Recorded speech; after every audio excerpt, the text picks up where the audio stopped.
तो ये कहानी होने वाली एक ऐसे लड़के की जो कि एक गॉडलेस वर्ल्ड जाता है जहाँ पे कोई भगवान ना हो, पर उसके पास ही ऐसी पावर है जिससे वो सबसे पावरफुल गॉड्स को समन कर सकता है। पर उसका नसीब तब बदल जाता है जब वो दूसरी दुनिया में पहुंच जाता है, और दूसरी दुनिया में जाते ही उसका स्वागत बड़े ही अच्छे अंदाज में होता है। तो अब आगे क्या हो सकता है वो जानने के लिए हमें इस एनिमे को पूरा देखना होगा। तो बिना टाइम बर्बाद किए शुरू करते हैं। देखो, हमारे मेन कैरेक्टर का नाम होता है युकिटो, जो कि एक कल्ट लीडर का बेटा होता है और उसका बाप भी जॉनी सिंस से कम नहीं होता है। और जो उसका पूरा कल्ट होता है उसके सारे मेंबर होते हैं वो भी गंजे टकले जॉनी सिंस, जो कि एक गॉडेस को फॉलो करते हैं जिसका नाम होता है मिटामा। और युकिटो को उसके बाप की वजह से बचपन से ही काफी सारी प्रॉब्लम को फेस करना पड़ा होता है, चाहे वो बात हो जंगली जानवरों के साथ खेलना या तो आग या पानी के झरने के साथ अपना नंगा नाच करना, जिस वजह से जवानी में अब युकिटो के कोई फ्रेंड नहीं बचे होते हैं। चलो, ये तो भूतकाल की बात होगी। वर्तमान में युकिटो होता है एक नई प्रॉब्लम से जूझ रहा होता है, जहाँ पे एक दिन जब वो अपनी क्रश के साथ चल रहा होता है तो उसके बाप के बंदे आते हैं और उसको उठा के ले जाते हैं वहाँ से, और सीधा उसको एक बास्केट के अंदर डाल के बांध डालते हैं। इसके बाद युकिटो के फादर होते हैं उसे ले जाते हैं एक बहुत बड़े पहाड़ की ऊंचाई पे जिसके नीचे होता है समंदर। देखो, युकिटो को तो अभी तक यही लग रहा होता है कि उसका बाप पहले ये काफी बकैती करता रहता है, ये नई बकैती होगी कोई। तभी उसका बाप बोलता है कि बेटे आज मैं तुझे नीचे फेंक दूंगा, और उसके साथ वो अपने साथियों से बोलते हैं कि देखो आज मेरा लौंडा जाएगा पानी में, और अगर 3 दिन तक वो वहाँ पे सरवाइव कर लेता है उसके बाद मेरी राजगद्दी वो संभालेगा। अब कल्ट के सारे मेंबर होते हैं एकदम मजे में आ जाते हैं कि आज तो कुछ देखने को मिलेगा। युकिटो अपने बाप को समझाता है कि पिताजी ये अंधविश्वास कब तक पालोगे, पर उसका बाप उसकी बात पे घंटा ध्यान नहीं देता और अपने लौंडो को बोलता है फेंक दो साले को। पर उससे पहले युकिटो के फादर होते हैं वो उसके पास जाते हैं और उसे बोलते हैं बेटा देख, घबराने की कोई ज्यादा बात नहीं, क्योंकि तुझे बचाने के लिए मैंने तुझे कुछ दिया है, वो तेरे काम हमेशा आएगा। अब युकिटो की आंखों के सामने उसकी पुरानी पूरी जिंदगी आने लगती है, जहाँ पे वो सोचता है कि उसके बाप के कल्ट के चक्कर में उसे कितना कुछ सहना पड़ा है। वो तो यहाँ तक ढंग से कौन तक नहीं देख पाता था बेचारा। युकिटो के फादर उससे बोलते हैं कि तुम चिंता मत करो, हमारा ट्रेजर तुम्हारी रक्षा करेगा। और उसके बाद उसके सारे कल्ट मेंबर होते हैं युकिटो को पानी में फेंक देते हैं। अब युकिटो पूरी तरीके से होप खो चुका होता है कि नहीं भैया, जिंदा बचने के चांसेस ही नहीं है। पर अपने आखिरी वक्त में भैया सोच रहा होता है कि अगर भगवान सच में एग्जिस्ट करते हैं, मुझे मेरी अगली लाइफ में कैसी जगह पे रिइंकार्नेट करना है जहाँ पे भगवान एग्जिस्ट ही ना करते हो। लाइक ना कोई भगवान ना कोई धर्म, तुम्हारे ही पाप और तुम्हारे ही कर्म। अब मजाक सेट के जब युकिटो अपनी आंखें खोलता है वो नोटिस करता है कि उसके सामने गजब से ही बला होती है, यानी कि एक सुंदर सी लड़की होती है जो उसके औजार के साथ खेल रही होती है। उस लड़की के हाथ में एक किताब होती है जिसमें लिखा होता है कि भैया अगर तुम ये करोगे तो शायद बच जाए लौंडा।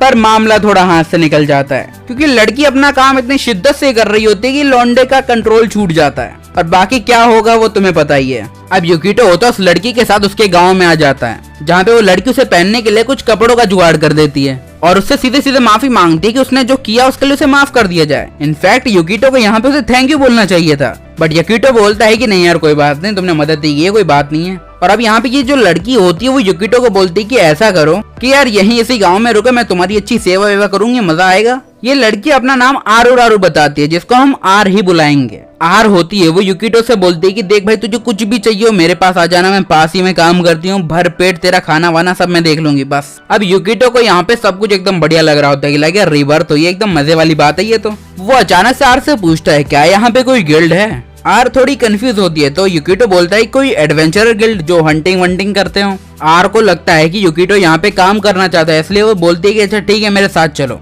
अब युकिटो भी खुश कि फाइनली वो एक एडवेंचरर बनने वाला है और अपनी जिंदगी अच्छे से जीने वाला है। पर यहाँ पे आर होती है उसे खेत में ले जाके छोड़ देती है, खेती करने के लिए यार ऑफ कोर्स। युकिटो बोलता है कि एडवेंचरर बनने के लिए टास्क काफी ज्यादा घटिया नहीं है। वो कुछ आगे सोचे या करे उससे पहले ही रॉय नाम का एक बंदा उसके पास आता है और बोलता है भाई गांव की सारी लड़कियां मेरी हैं और उनके ऊपर गंदी नजर बिल्कुल मत रखना। तभी दूसरा बंदा जिसका नाम क्लेन होता है वो उसके पास आ जाता है और वो बोलता है भाई क्यों परेशान कर रहा है छोरे को, और साथ ही साथ वो युकिटो को एक डैगर देता है और वो बोलता है कि भाई तेरे लिए मेरे पास बहुत बड़ा काम है। अब डैगर देख के युकिटो को लगता है कि नहीं यार अब तो मेरी एडवेंचरर बनने की जर्नी शुरू हो गई है। युकिटो डिसाइड करता है कि वो अपनी जर्नी की शुरुआत कुछ गॉब्लिन्स को हरा के करेगा। तभी क्लेन बोलता है कि ये क्या बक रहा है भाई। युकिटो पूछता है भाई मुझे करना क्या है, तो क्लेन बोलता है कि चल मेरे साथ, और उसके बाद वो उससे अंगूर टूटवाता है। क्लेन बताता है कि उनके पास वर्कर नहीं है कटाई करने के लिए, पर युकिटो को लग रहा होता है कि शायद ही किसी तरीके का टेस्ट है जो कि पूरी शिद्दत के साथ वो दे भी रहा होता है। युकिटो को लग रहा होता है कि मे भी शायद उसे किसी अमाउंट में अंगूर इकट्ठे करने जिसके बाद उसे बना दिया जाएगा एडवेंचरर।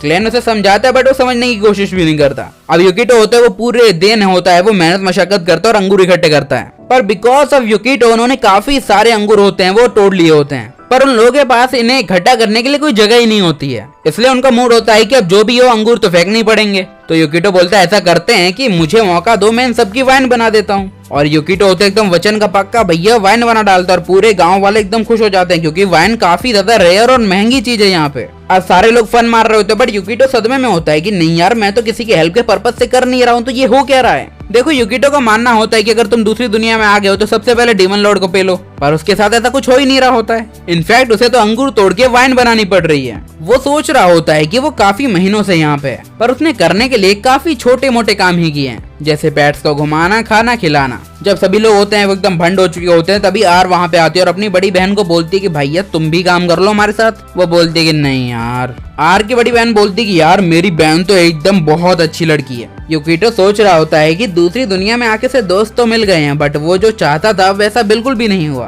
अब अगले दिन यूकिटो होता है वो खेतों में अपना फावड़ा लेके एकदम खेती कर रहा होता है। तभी अचानक से एक विलेजर होता है, वो भागता भागता आता है और बोलता है कि सब लोग यहाँ से भागो। अब ऐसा वो इसलिए कहता है क्योंकि उसके पीछे एक मॉन्स्टर लग गया होता है और यूकिटो की आंखें चार हो जाती है। फाइनली उसने एक मॉन्स्टर को देखा है। तभी रॉय होता है उसके बाजू में आके बोलता है कि भाई ये एकदम अजीब लग रहा है बीस्ट हमको। यूकिटो बोलता है बात तो सही है, पर रॉय बोलता है कि भाई तू यहाँ से भाग और मैं इसे संभालता। अपने हाथों में निकालता है किताब और एकदम मंत्र वंत्र पढ़ना शुरू करता है। ये देख के यूकिटो एकदम खुश हो जाता है कि भाई को मैजिक आता है। और काफी मंत्र पढ़ने के बाद यहाँ पे रॉय बोलता है भाग बहन के भाई। वो दोनों साथ में भागना शुरू करते हैं। अब वो लोग भागते भागते गुफा के अंदर पहुंच जाते हैं, जहाँ पे हमारा लौंडा एकदम दुखी होता है और गुस्से में होता है। रॉय बोलता है कि भाई फाइनली बच ही गए, पर यूकिटो बोलता है कि भाई हम भागे ही क्यों, हम उनसे लड़े क्यों नहीं। रॉय बोलता है देख भाई बेसिक बात है कि हम नहीं लड़ सकते, हमारे अंदर ताकत है ही नहीं। यूकिटो सोचता है कि यार मैं एक ऐसे वर्ल्ड में कैसे रह सकता हूँ जहाँ पे किसी को अपना बचाव करना ही नहीं आता। और साथ में वो रॉय से ये भी बोलता है कि बाय द वे वो बुक किस चीज की थी। तो रॉय उसे सिंपली बताता है कि असल में इस किताब में लिखा हुआ है कि इमरजेंसी के वक्त कितने हालातों में और कैसे भागा जाए। अब फाइनली यूकिटो ये मान चुका होता है इस वर्ल्ड में ना मैजिक है ना कोई किसी तरीके की खास चीज, पर उसे इस बार बुरा नहीं लगता है। वो मानता है ये बात कि उसने जो वर्ल्ड सोचा था वो इससे काफी ज्यादा डिफरेंट है, पर जो नए दोस्त उसे मिले हैं जो कि लिटरली उसकी परवाह करते हैं, ये जान के उसे काफी खुशी होती है। अब यूकिटो को अपनी जिंदगी से कोई शिकायत नहीं बची थी। तभी आर होती है वो यूकिटो से बोलती है कि उसके आने के बाद उनका विलेज होता है वो काफी खुश रहने लगा है, इसलिए वो उससे पूछती है क्या वो हमेशा के लिए यहाँ पे रुक सकता है। यूकिटो बोलता है कि हाँ क्यों नहीं, और अपने मन में ये भी बोलता है कि हाँ यार वैसे करने के लिए मेरे पास और कुछ है भी नहीं, ना डीमन लॉर्ड ना कुछ, हमको यहीं रहना है। यूकिटो भी काफी खुश होता है क्योंकि अपनी पुरानी जिंदगी से वो काफी अच्छा फील कर रहा होता है। अब यूकिटो होता है वो जंगल में टहलने निकल जाता है। वो सोच रहा होता है कि आखिरकार ये वर्ल्ड वर्क कैसे करता है, ना यहाँ पे भगवान है ना कुछ लाइक मैजिक भी नहीं, और यहाँ पे इतने बड़े क्रिएचर है उनसे लड़ने की क्षमता भी नहीं है इंसान में। लौंडा सरवाइव करे तो करे कैसे। तभी उसे एक जानवर की बॉडी मिलती है। अब वो सोच रहा होता है इस वर्ल्ड में गॉड तो नहीं है तो रिचुअल भी बिल्कुल नहीं होंगे, तो मुझे इसे डिस्पोज कहाँ करना चाहिए। जब वो चलते चलते आगे बढ़ता है अचानक से उसकी आंखों के सामने कोई परछाई आती है, लिटरली उसकी फट चुकी होती है। तभी वो नोटिस करता है ये और कोई नहीं बल्कि रॉय और आर होते हैं। यूकिटो पूछता है कि तुम लोग यहाँ पे क्या कर रहे हो। तो आर बोलते कि यार तुम अकेले ऐसे निकल आए तो हमें परवाह हुई तो हम भी आ गए। तभी अचानक से यहाँ पे रॉय होता है, वो यूकिटो से पूछता है क्या हम लोग दोस्त हैं। यूकिटो बोलता है कि हाँ बिल्कुल यार। तो रॉय बोलता है कि भाई इस वर्ल्ड में कैसी फॉरबिडन बुक है जिसके बारे में किसी को भी नहीं पता, और अगर तूने उसका जिक्र खुलेआम किया तो तुझे गायब कर दिया जाएगा। भाई लौंडा सदमे में ये क्या चीज है भाई। तो रॉय एक गहरी सांस लेता और उसे बताता है उस बुक का टाइटल है तो लड़कियों से बात कैसे की जाती है। अब वो सारे लोग होते हैं वो इंपीरियल कैपिटल में चले जाते हैं, जहाँ पे यूकिटो पूछता है कि हम लोग यहाँ पे कर क्या रहे हैं। तो आर बताती है कि हमारा जो गांव होता है वो इंपीरियल कैपिटल के अंदर ही आता है। तभी रॉय होता है वो अपने हाथ से इशारा करके उसे एक जगह दिखाता है। वो बताता है इस चीज का नाम है इंपीरियल पैलेस, और यहाँ से ही सारे इंपॉर्टेंट डिसीजन लिए जाते हैं, चाहे वो मॉन्स्टर से रिलेटेड हो या फिर किसी से भी। साथ में रॉय यूकिटो से ये भी बोलता है कि वो सिटी के किसी भी बंदे से बिल्कुल बात ना करे। यूकिटो बोलता भाई ऐसा क्यों। तो रॉय समझाता है कि यहाँ के सारे लोग होते हैं उनके विलेज के लोगों को बिल्कुल पसंद नहीं करते हैं। अब वो लोग जिस काम से यहाँ पे आए होते हैं वो तो डन कर लेते हैं, और उसके बाद वो लोग चलते चलते जगह पे पहुंच जाते हैं जहाँ पे काफी सारे लोग होते हैं। वो एक चीज पीते हैं और अपना दम तोड़ देते हैं। अब यूकिटो यहाँ पे काफी कंफ्यूज होता है कि ये क्या हुआ। वो कुछ आगे सोचे उससे पहले आर होती है उसका हाथ पकड़ते और वहाँ से ले जाने लगती है। अब आर होती है वो यूकिटो को समझाती है कि जो कुछ अभी उसने देखा है उसका नाम है एंड ऑफ लाइफ सिस्टम, जहाँ पे जैसे ही पैलेस के अंदर से ऑर्डर मिलेगा कि इन बंदों को मरना है तो मरना ही पड़ेगा। वो एक तरीके से उसे समझाती है कि यहाँ पे जितने भी लोग हैं शायद एक तरीके से एआई समझ लो, उनको जो भी टास्क परफॉर्म करने के लिए दिया जाएगा वो वही करेंगे। अब आर होती है वो युकितो को अपनी एक दोस्त के बारे में बताती है जिसे कुछ लोगों ने अडॉप्ट कर लिया था, क्योंकि यहाँ पे एक सिस्टम है कि लाइक तुम एक सर्टेन एज तक पहुंच जाओगे, इसके बाद तुम्हें अडॉप्ट होना ही पड़ेगा। अब अडॉप्शन के बाद वो लोग होते हैं उस लड़की का एकदम अच्छे से ख्याल रखते हैं, पर एक दिन ऐसा आता है जब कुछ गार्ड्स होते हैं उसके घर में घुसते और वो बोलते हैं कि आपको ऑर्डर मिला है कि आपको खत्म होना है। अब इस बात पे जो लड़की होती है ना, जो बच्ची होती है, वो बोलती है कि नहीं ऐसा गलत है।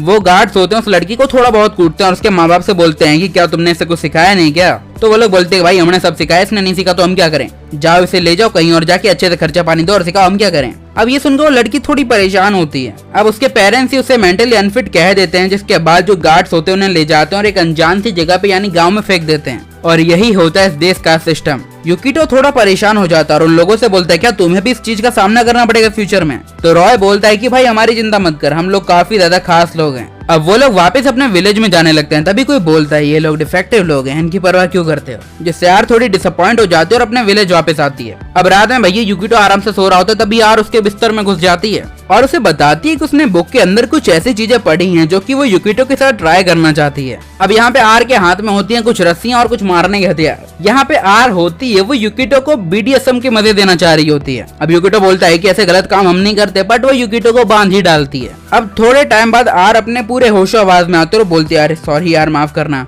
शायद उसकी इसी हरकतों की वजह से उसे डिफेक्टिव कहा जाता है और शायद इसीलिए ही उन लोगों को इस गांव में भेज दिया गया। तो युकितो अब इस गांव के बारे में जानने की कोशिश करता है। जहाँ पे आर होती है वो बताती है ये एक तरीके का आइसोलेशन कैंप है और उस चीज का सबूत है एक मार्क जो कि उनकी बॉडी पे है। और जो भी लोग होते हैं वो एंड ऑफ लाइफ सिस्टम का पालन नहीं करते या फिर उससे डरते हैं, उनको भैया विलेज से भी बेदखल कर दिया जाता है। इन शॉर्ट उन्हें भी खत्म कर दिया जाता है। पर उसे काफी खुशी होती है कि युकितो के पास ये मार्क नहीं है और जब वो उसे ये मार्क दिखा रही होती है युकितो बिल्कुल नहीं देखते, एकदम शरीफ है मेरी तरह, तुम तो ठरकी हो सालो। और वो युकितो से ये भी बोलती है कि वो शहर के लोगों से काफी अलग है, वो उनके साथ हंसता है, खेलता है, अपनी बराबरी पे मानता और एंजॉय करता है और यही बात है जो कि उसे काफी अच्छी लगती है। तो युकितो बोलता है कि शायद ऐसा हो सकता है क्योंकि मुझे भी खास लोगों ने पसंद किया नहीं है और इस गांव में आके ही उसके शायद पहले दोस्त बने हैं। तभी अचानक से आर होती है वो युकितो से बोलती है कि तुम्हारा नेकलेस काफी अच्छा है। युकितो को याद आता है अरे वाह ये नेकलेस तो मेरे बाप ने दिया था, एक लकी चार्म बोल के, और पता नहीं कैसे ये भी इस वर्ल्ड में आ गया। तभी युकितो होता है वो आर से पूछता है क्या तुम्हें ये लॉकेट चाहिए, और वो चुपचाप उसके गले में वो लॉकेट डाल देता है। अब आर होती है उसका शुक्रिया अदा करती है और अब वो वहाँ से जाने लगती है सोने के लिए और जाते टाइम वो मुड़ के देखती है और वो अपने मन में बोलती है तुमसे मिलना मेरा सौभाग्य था। और अब सुबह हो जाती है जहाँ पे युकितो एकदम सो के उठता सोचता है कि चलो कुछ खा के आते हैं, पर सब कुछ सुनसान पड़ा होता है। और जब वो उस जगह के बाहर जाता है तो वो देखता है कि रॉय एकदम गंभीर हालत में जमीन पे पड़ा हुआ है। युकितो से पकड़कर वो बोलता है कि भाई क्या हुआ और बाकी के लोग कहाँ पे हैं? तो अब रॉय होता है इस जगह के बारे में से सब कुछ क्लियरली बताता है। वो बोलता है इस जगह पे उन लोगों को रखा जाता है जिन्हें लोग समझते हैं कि वो किसी काम के नहीं है और जो कि उनके लॉ को फॉलो नहीं करते हैं, और उन लोगों को जबरदस्ती मरने की सजा दी जाती है। और आज आर और उसकी सिस्टर का दिन आ गया और ये सुनते ही हमारा युकितो बोलता है तो ये बात तुम मुझे पहले नहीं बता सकते थे? रॉय बोलता है ये बात मैं तुम्हें पहले ही बता देता, पर मुझे आर की फीलिंग्स की परवाह है। युकितो डिसाइड करता है कि अपने दोस्तों की जान वो खुद ही बचाएगा और वो चलने लगता है। तभी क्लैन बीच में आ जाता है और बोलता है कि भाई लिफ्ट चाहिए के? अब वो लोग आगे बढ़ रहे होते हैं और हम देखते हैं आर को जो कि भरी बारिश में एक जगह पे बैठी होती है जहाँ पे उसकी बहन को लटका दिया गया होता है और अब बारी आ चुकी होती है आर की, वो भी जमीन पे ही गिर जाती है। अब वो यहाँ पे हार मान चुकी होती है कि शायद इस दुनिया में उसका यही आखिरी दिन है। उसे कुछ हो उससे पहले ही युकितो बाबा वहाँ पे आ जाते हैं और एकदम आके एंट्री मारते हैं और सैनिकों को पीटने लगते हैं। वो लिटरली एक को तो कूट ही देता है। अब उसके बाद सारे गार्ड उससे पूछते हैं कि बैंड के दिन है तू है कौन?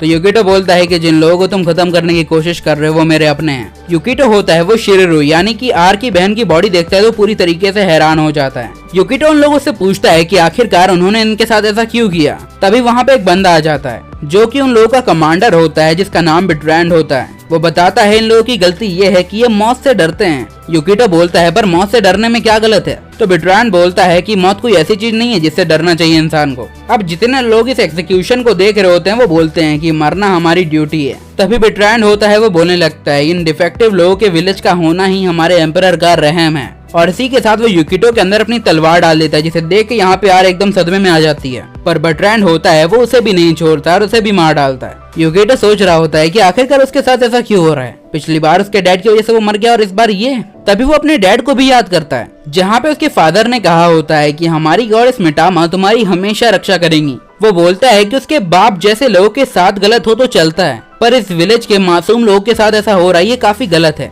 इसके साथ वो उस लॉकेट को पकड़ लेता है और बोलता है कि अगर गॉडेस मिटामा सच में एग्जिस्ट करती हो तो आओ और हमारी मदद करो। अब ये जो लॉकेट यानी जो स्टोन होता है वो अचानक से ग्लो करता है उसके हाथ में और अचानक से ये हवा में चला जाता है और आसमान में बहुत कड़क तूफान मंडराने लगता है। अचानक से आसमान से एक छोटी सी बच्ची होती है, वो धरती पे आ जाती है युकिटो के पास। ये देख के बिट्रेन पूरी तरीके से हैरान होता है कि व्हाट द एफ यार, ये क्या हुआ। वहीं दूसरी ओर यहाँ पे जो लड़की होती है वो युकिटो से बोलती है कि भाई क्या हुआ तन्ने। वो खुश होती है कि फाइनली यहाँ पे युकिटो ने उसे अपना भगवान मान ही लिया है। पर युकिटो की ऐसी हालत देख के उसे काफी गुस्सा आ रहा होता है कि काफी सालों बाद युकिटो ने अपने भगवान को अपनाया है और उसकी पावर चाहता है, और अब अगर युकिटो ही नहीं बचा है तो इस बात पे उसे काफी गुस्सा आता है और वो गुस्से से अपने पैरों के तलों से काफी ज्यादा जड़ें होती हैं वो निकालती हैं, जो कि सारे गार्ड्स को अपने अंदर समाहित कर लेते हैं। अब मिटामा होती है वो सभी को हील कर देती है, जिसके साथ युकिटो भी ऑब्वियसली हील हो ही गया है। अब आर भी होती है वो एकदम परफेक्टली ठीक हो चुकी होती है और तभी वो नोटिस करती है कि मिटामा होती है वो युकिटो के सर पे बैठी, वो भी नंगी।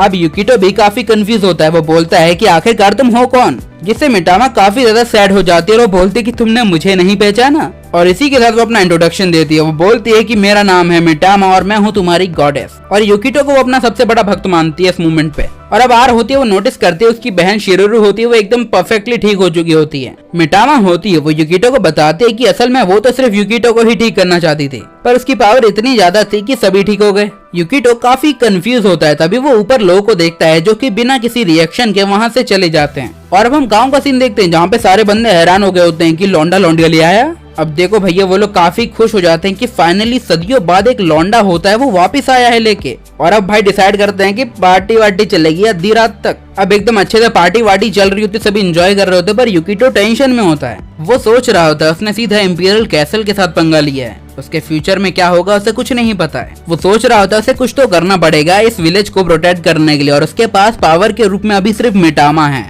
अब युकिटो होता है वो क्लैन से इस वर्ल्ड के इस रूल के बारे में पूछता है। क्लैन बताता है कि end of a death system होता है वो कई 100 साल पहले यहाँ के एम्परर ने बनाया था। ये सुन के युकिटो हैरान हो जाता है कि 100 साल से ये बकचोदी चल रही है। फाइनली आई सेड बकचोदी। वो कुछ और जाने या सुने उससे पहले ही मिटामा आगे उसे पीछे से पेल देती है। देखो मिटामा बेसिकली एक बच्ची की तरह है, उसका बिहेवियर भी वैसा ही है। तो क्लैन पूछता है कि भाई ये छोरी कौन है। तो क्लैन बताता है कि असल में ये मेरे ही देश की रहने वाली है। अब युकिटो मिटामा से पूछता है कि वो अपनी पावर की मदद से क्या क्या कर सकती है। तो मिटामा बोलती है कि जो तू चाहे मैं सब कर सकती हूँ। अब यहाँ पे ये बात तो क्लियर हो जाती है, पर लोग होते हैं वो अभी तक मिटामा को एक्सेप्ट नहीं कर पा रहे होते हैं एज अ गॉड, क्योंकि इस वर्ल्ड में गॉड का कॉन्सेप्ट ही नहीं है। हालांकि यहाँ पे मिटामा उन सभी को जिंदा कर चुकी होती है, फिर भी भरोसा करना मुश्किल है। मिटामा बोलती है कि उसने सिर्फ लोगों को रिवाइव किया है और साथ ही जिन लोगों को उसने हजम कर लिया है उसे तो एक पल में ही तबाह किया जा सकता है। अब युकिटो एकदम खुश हो चुका होता है कि फाइनली यार मैं ऐसी बंदी का मालिक हूँ जो कि सबसे पावरफुल है। और अब वो सोचता है कि मिटामा के साथ मिलकर वो क्या क्या कर सकता है, तभी मिटामा वहां से जाने लगती है।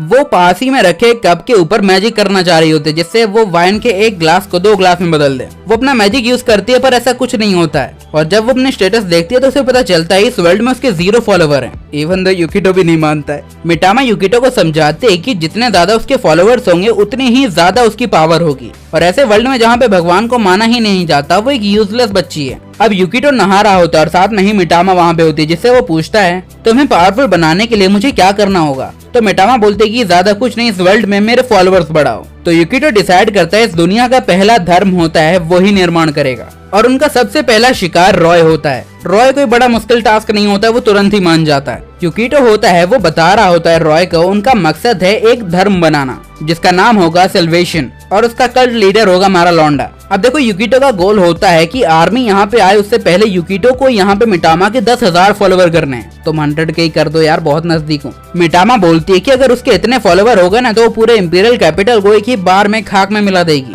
अब यहाँ पे रॉय को बेसिकली एक चीज का होता है वो चेयरमैन बना दिया जाता है, जहाँ पे रॉय का काम होता है कि मिटामा की क्यूटनेस के जरिए वो उसके धर्म को स्प्रेड करेगा। वहीं पे युकिटो ये भी समझाता है कि अगर लोगों में अपना धर्म बनाना है तो चमत्कार दिखाने पड़ेंगे। यार कितना रियलिस्टिक लगता है ना, जितना तुम चमत्कार दिखाओगे लोग उतना ही तुम पे भरोसा करेंगे। पर अब वो लोग सोच रहे होते हैं कि आखिरकार इतनी जल्दी इतने सारे फॉलोअर्स किए कैसे जाएं, तो अगली मॉर्निंग में वो लोग सभा लेके बैठ जाते हैं, जहाँ पे युकितो अपने बाप के दिए गए सारे टॉर्चर को याद करता है और वही भाषण यहाँ पेल रहा होता है, क्योंकि भैया अपने धर्म को बड़ा करना है तो कुछ तो करना पड़ेगा। अब मिटामा युकितो को ये भी बता चुकी होती है उसके पास काफी सारी पावर है, और अगर वो पावर वो लोगों को दिखाएगी तो भैया सिंपली फॉलोवर तो बन ही जाएंगे। उन लोगों ने मिटामा के लिए एकदम शानदार सा मंदिर टाइप की चीज बना दी होती है, जहाँ पे उसके लिए सब कुछ रखा गया होता है और सभी उसके सामने झुके ऐसी विनती की जा रही होती है। अब काफी भीड़ होती है, वो ऑलरेडी जमा हो चुकी होती है, तो युकितो होता है वो सभी गांव वालों को बताता है कि मिटामा होती है गॉडेस है। अब गॉड समझाएं तो जो चमत्कार कर सकता है तुम्हारी इच्छाओं को पूर्ण कर सकते हैं, और भगवान तुम्हारे भूत वर्तमान भविष्य सबको जानते हैं। अब युकितो भाषण दे रहा होता है, पर जब तक वो दिखाएगा नहीं तो कैसे चलेगा।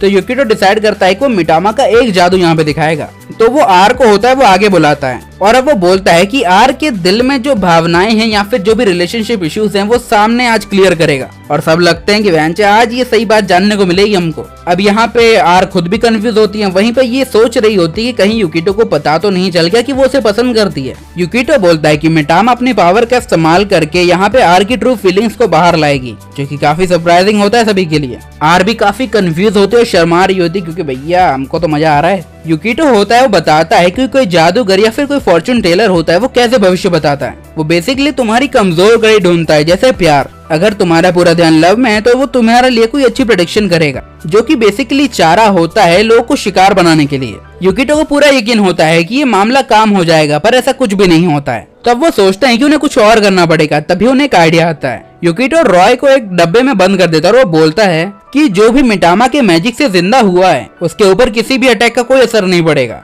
उनको इतना कॉन्फिडेंस होता है कि वो रॉय को डब्बे में बंद करके तलवार चला देते हैं। ज्यादा कुछ नहीं होता, रॉय के पेट में गड्ढा हो जाता है। जैसा कि मैंने पहले बताया था कि रॉय का हर लड़की पे दिल आ जाता है, वैसे ही उसका दिल होता है वो अभी मिटामा पे आ चुका होता है, जिस वजह से अगर मिटामा से उड़ने के लिए बोले तो वो उड़ेगा भी, और बेसिकली वो यही कर रहे होते हैं। अब वो उड़ने की कोशिश करता है पर ये नामुमकिन है। रॉय होता है वो बेवजह ही चुदे जा रहा होता है, उसे कुछ नहीं पता भाई। वो लोग होते हैं वो हर तरीका ट्राई कर लेते हैं कि कैसे भी करके फॉलोवर बढ़ाने, बट नहीं हो रहा होता है। वो थक गए होते हैं, हार गए होते हैं। युकितो बोलता है कि आज का दिन काफी ज्यादा टफ था, और ये बात मिटामा भी मानती है। साथ में आज वो अपने बाप की तारीफ करता है कि यार मान गए अपने बाप को कि साला कैसे न कैसे करके उसने इतने सारे लोग अपने कल्ट में जोड़ा था। कोई छोटी मोटी बात ना छोड़े, मतलब लोगों को स्कैम करने के लिए भी तो अकल चाहिए। अब अचानक से हम देखते हैं कि आर होती है अपने हाथ में एक बीस्ट को लेके आती है, जिसे देख के युकितो को लगता है कि शायद इंपीरियल आर्मी ने उनके ऊपर अटैक कर दिया है। तो आर समझाते हैं कि ऐसी कोई बड़ी दिक्कत भी नहीं हुई है, शायद इसे किसी चीज का साइड इफेक्ट हो गया है। युकितो बोलता है तो इसका इलाज करने के लिए कहीं पे ले जाओ इसे। तो शिरिरू होती यहाँ पे बताती है कि यहाँ पे ऐसी कोई जगह ही नहीं है, और इंपीरियल कैसल होता है वो नॉन ह्यूमन किसी चीज को भी ठीक करने की इजाजत नहीं देता है। वैसे इस बीस्ट का नाम चिलचिल रखा गया होता है। अब शिरिरू होती है वो आर को सांत्वना दे रही होती है कि यार होता रहता है, ये तो जिंदगी का पार्ट ही है। यहाँ पे शिरिरू बताती है कि ये चिलचिल होती है वो हमारी आर के लिए काफी स्पेशल है, और अब वो पूरी रात उसका इंतजार करते हैं कि कभी ना कभी तो ये मरेगी, तब तक साथ बिता लो जितने पल हो सके। जब सब कुछ खत्म होने ही वाला होता है तभी यहाँ पे हमारा युकितो कुछ हरी पत्तियां लेके आ जाता है। युकितो बताता है कि उसके पास एक रास्ता है जिसके जरिए वो चिलचिल को ठीक कर सकते हैं। बेसिकली वो यहाँ पे हर्ब्स लाया होता है, उसे कूट के दवाई पिला के यहाँ पे उसको ठीक करने की फिराक में होता, जो कि बेसिकली वो करता भी है। तभी मिटामा बोलती है कि अगर पुराना युकितो होता तो शायद वो ऐसा कुछ नहीं करता। तो युकितो बोलता है उसे मरे हुए काफी टाइम हो गया, अब तुम्हारे सामने एक नया युकितो है। अब चिलचिल की तबीयत और खराब होने लगती है और लगभग वो मरने ही वाली होती है। बेसिकली यार हर बार दवाई काम कर रही है जरूरी थोड़ी है। अब वो लोग एकदम डिप्रेशन, दुख और हर चीज में पहुंच चुके होते हैं कि उनके हाथ में अब कुछ नहीं है। अब मिटामा काफी ज्यादा मोटिवेटेड हो चुकी होती है, इसलिए वो डिसाइड करती है कि अब चिलचिल की लाइफ वो बचाएगी, और वो अपने मैजिक का इस्तेमाल करने लगती है, जिसे देख के सभी लोग हैरान हो चुके होते हैं। और अचानक से चिलचिल भी होती है वो पूरी तरीके से ठीक हो जाती है। देखो चिलचिल तो यहाँ पे ठीक हो चुकी होती है, पर मिटामा की हालत पूरी तरीके से बिगड़ने लगती है। मिटामा बताती है कि असल में उसने पूरी पावर इस्तेमाल कर ली अपनी, जो पावर उसे मिली थी रॉय की फॉलोइंग से। पर इस बिहेवियर और इस अच्छे काइंडनेस के बाद अब जो दो लड़कियां यानी शिरिरू और आर होती हैं वो मिटामा के ऊपर भरोसा करना शुरू करती हैं, और फाइनली यहाँ पे उसके फॉलोअर बढ़ के 3 हो जाते हैं, जिससे उसकी थोड़ी बहुत पावर तो वापस आ जाती है। युकितो बोलता है अरे वाह, एक आध 2 फॉलोवर से इतनी पावर आ जाती है। तो यहाँ पे मिटामा समझाती कि शायद ऐसा नहीं है, पर शायद ये दोनों लड़कियां ही इतनी खास हैं कि इतनी पावर मिल गई है। युकितो होता है वो खुद की थियरी बनाने लगता है और बताने लगता है कि कैसे यहाँ पे मिटामा की पावर किस रेंज में बढ़ती है। मान लो जैसे इन 2 लड़कियों ने मिटामा पर विश्वास तब किया है जब उसने उनका जादू देख लिया है, बट अदर साइड अगर हम रॉय की बात करें, क्योंकि मिटामा एक लड़की है इस वजह से ही वो उसकी फॉलोइंग में है। अब मिटामा भी काफी ज्यादा खुश हो जाते हैं और वो बोलते कि उन भड़वों को तो अब मैं बताऊंगी जिन्होंने मेरी फॉलोइंग लेने से मना कर दिया था, यानी बाकी के गांव वाले।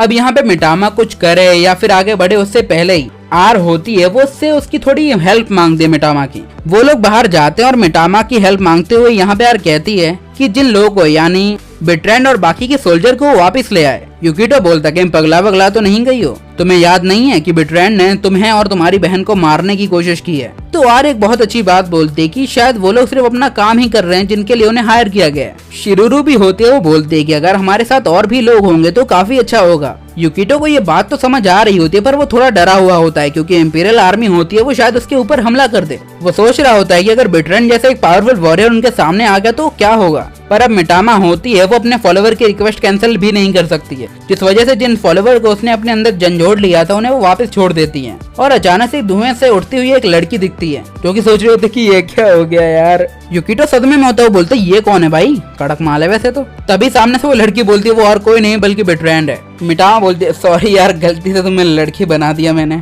ये सुनते ही बेट्रेंड बोलती कि ऐसा कर सीधा मेरा गला काट यहाँ से और मुझे खत्म कर, ऐसी जिंदगी नहीं चाहिए अपने को। अब मामला होता है वो थोड़ा बहुत ठंडा हो जाता है, जहाँ पे हम देखते हैं कि बेट्रेंड होती है वो जंगल में बैठी होती है, वो एकदम उदास होती है और कुछ भी समझ नहीं आ रहा होता। तभी यूकिटो उसके पास आता है। बेट्रेंड अपनी तलवार निकालते और उससे बोलती है कि उसके साथ जो भी कुछ हुआ है उसमें सब यूकिटो की गलती है। यूकिटो बोलता है कि हाँ मैं मानता हूँ कि इसमें मेरी गलती, और वैसे भी तुम अब इस हालत में तो इंपीरियल कैसल नहीं जा सकते। बेट्रेंड होता है वो यूकिटो के ऊपर अटैक नहीं कर रही होती है। यूकिटो बोलता है मैं तुम्हारी वफादारी की कदर करता हूँ। यूकिटो बोलता है कि तुम कुछ भी कर लो, अब वो लोग तुम्हें बिल्कुल भी एक्सेप्ट नहीं करेंगे। अब इन दी एंड ये बात बेट्रेंड भी अच्छे से समझ जाती है कि हाँ भाई अब सही बात कह रहा है। यूकिटो उसकी ओर मित्रता का हाथ बढ़ाते हुए बोलता है कि चाहो तो तुम मुझे ज्वाइन कर सकती हो in a night on a bed, और मैं अच्छे से ख्याल रखूंगा कि तुम्हारी जगह हमारे बीच में अलग ना हो। अब यूकिटो इतने अंदाज और दिल छूने वाली बात में बोला होता है तो कल का लौंडा होता है आज लड़की बन के शर्मा जाता है और एक्सेप्ट करता है कि अगर वो इंपीरियल कैसल जाएगा तो वो लोग उसे एक्सेप्ट नहीं करेंगे, तो यूकिटो के साथ रहना ही फायदेमंद सौदा है।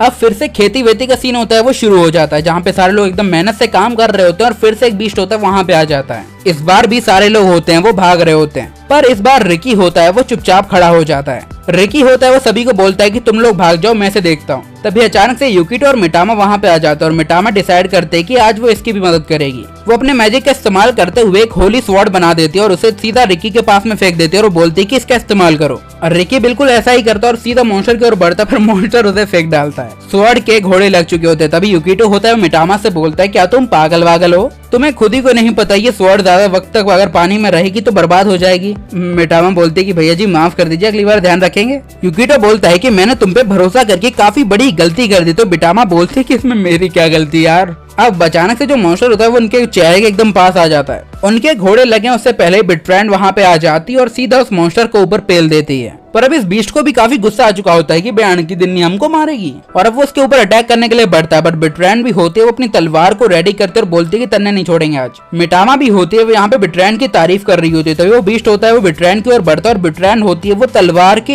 एक ही स्लैश में बीस्ट के 2 टुकड़े कर देती है। अब ये चमत्कार देख के यूकिटो बोलता है कि मिटामा तुमसे ज्यादा काम की तो मुझे ये वाली लग रही है, और वो उसकी स्वॉर्ड स्किल देख के भी काफी हैरान हो गया था। तभी बेट्रेंड बोलते हैं कि वैसे तुम्हारा काम तो हो गया ना, चलता है ना इतना तो। और अब सब लोग एकदम शांत खुश होते हैं कि फाइनली और बच गए यार। यूकिटो को ये बात भी समझ आ चुकी होती है कि सिंपली यहाँ पे बेट्रेंड की तलवार स्पेशल है, पर ये काफी अच्छा मौका मिल चुका होता है उसे अपने धर्म को बढ़ावा देने का। वो सभी लोगों से बोलता है कि देखो बेट्रेंड होती है वो हमारी होली नाइट है और उसके पास स्पेशल पावर है बिकॉज ऑफ मिटामा, तो देख लो यार अगर तुम हमारी पार्टी ज्वाइन करोगे, हमारे धर्म को अपनाओगे तो एकदम मजा ही आ जाएगा। वो गांव वाले सिंपली छोटे मोटे किसान होते हैं और उन लोगों को यहाँ पे खेती के अलावा किसी धर्म के नाम की चीज के बारे में पता ही नहीं है। मिटामा बताती है कि असल में भगवान होते हैं जिनकी आप लोग पूजा करते हो। यूकिटो बोलता है बहन की दिनी मुंह बंद रख अपना। देन वो उन्हें समझाता है कि भगवान ऐसे समझ लो अगर तुम्हें अभी भी मदद की जरूरत है तो तुम्हारे साथ में खड़े हैं। गांव वालों को अभी भी कुछ समझ नहीं आया होता है, तो यूकिटो होता है वो सिंपली चिलचिल का एग्जाम्पल देके सभी को समझाता है कि देखो भैया जब भी तुम्हारी फटी में होगी तभी तुम्हारी मदद करने आएंगी गॉडेस मिटामा जी।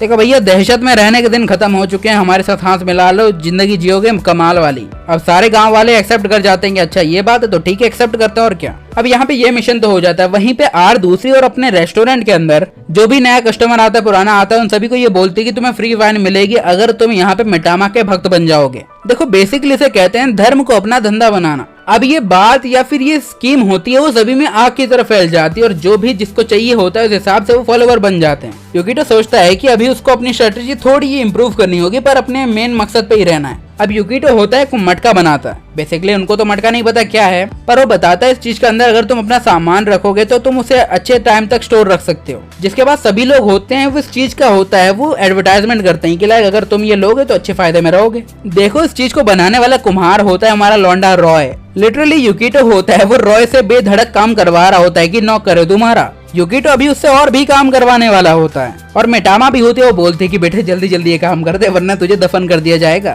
लौंडे को कुछ पता ही नहीं है भैया, बोलता है कर रहा हूँ ना, चुपचाप बैठो ना। अब यहाँ पे कुकीज भी बनाई जाती हैं जिसके जरिए कुकीज दे के फॉलोवर बना दिए जाते हैं कि लाइक अगर एक कुकी ले रहे हो तो यहाँ पे लिस्ट में अपना नाम लिख दो, फॉलोवर बनाओ और लेके चले जाओ। अब जिससे यहाँ पे मिटामा की पावर भी होती है वो थोड़ी बहुत बढ़ रही होती है जिसका इस्तेमाल करके वो हॉट स्प्रिंग बनाते हैं जिससे उनकी छोटी मोटी इंजरी हील हो सके। अब ये सारी जिद्दोजहद करने के बाद फाइनली मिटामा के 107 फॉलोवर हो गए होते हैं, पर मुझे तो 106 ही पसंद है। मिटामा काफी ज्यादा खुश होती है कि फाइनली इतने ज्यादा भक्त बन गए हैं। तभी यूकिटो बताता है ये उसका कोई प्रभाव नहीं है, बल्कि हम एक ऐसी दुनिया में जी रहे हैं जहाँ पे गॉड या फिर भगवान धर्म कोई चीज ही नहीं है और उस जगह पे लोगों को कन्विंस करना कि तुम इस धर्म को अपनाओ ये बहुत डिफिकल्ट टास्क है। पर यहाँ पे हमारे लौंडे को कोई ज्यादा तकलीफ हुई नहीं होती है। लाइक अगर तुम किसी को चमत्कार नहीं दिखा सकते तो उनकी इच्छाओं को पूरा करके अपना फॉलोअर बना लो। मिटामा को ये बात थोड़ी पल्ले नहीं पड़ती है। तो यूकिटो समझाता है बेसिकली लोगों को जो भी चाहिए हम उनको वो चीज दे रहे हैं जिस वजह से लोग तुम्हें फॉलो कर रहे हैं, उनका कोई तुम्हारे अंदर विश्वास नहीं है। अब ऐसे ऐसे करके वो लोग अपने फॉलोवर तो बढ़ा रहे होते हैं पर यूकिटो को ये नहीं पता होता है कि कितने फॉलोवर के साथ वो लोग मैक्सिमम पावरफुल बन जाएंगे।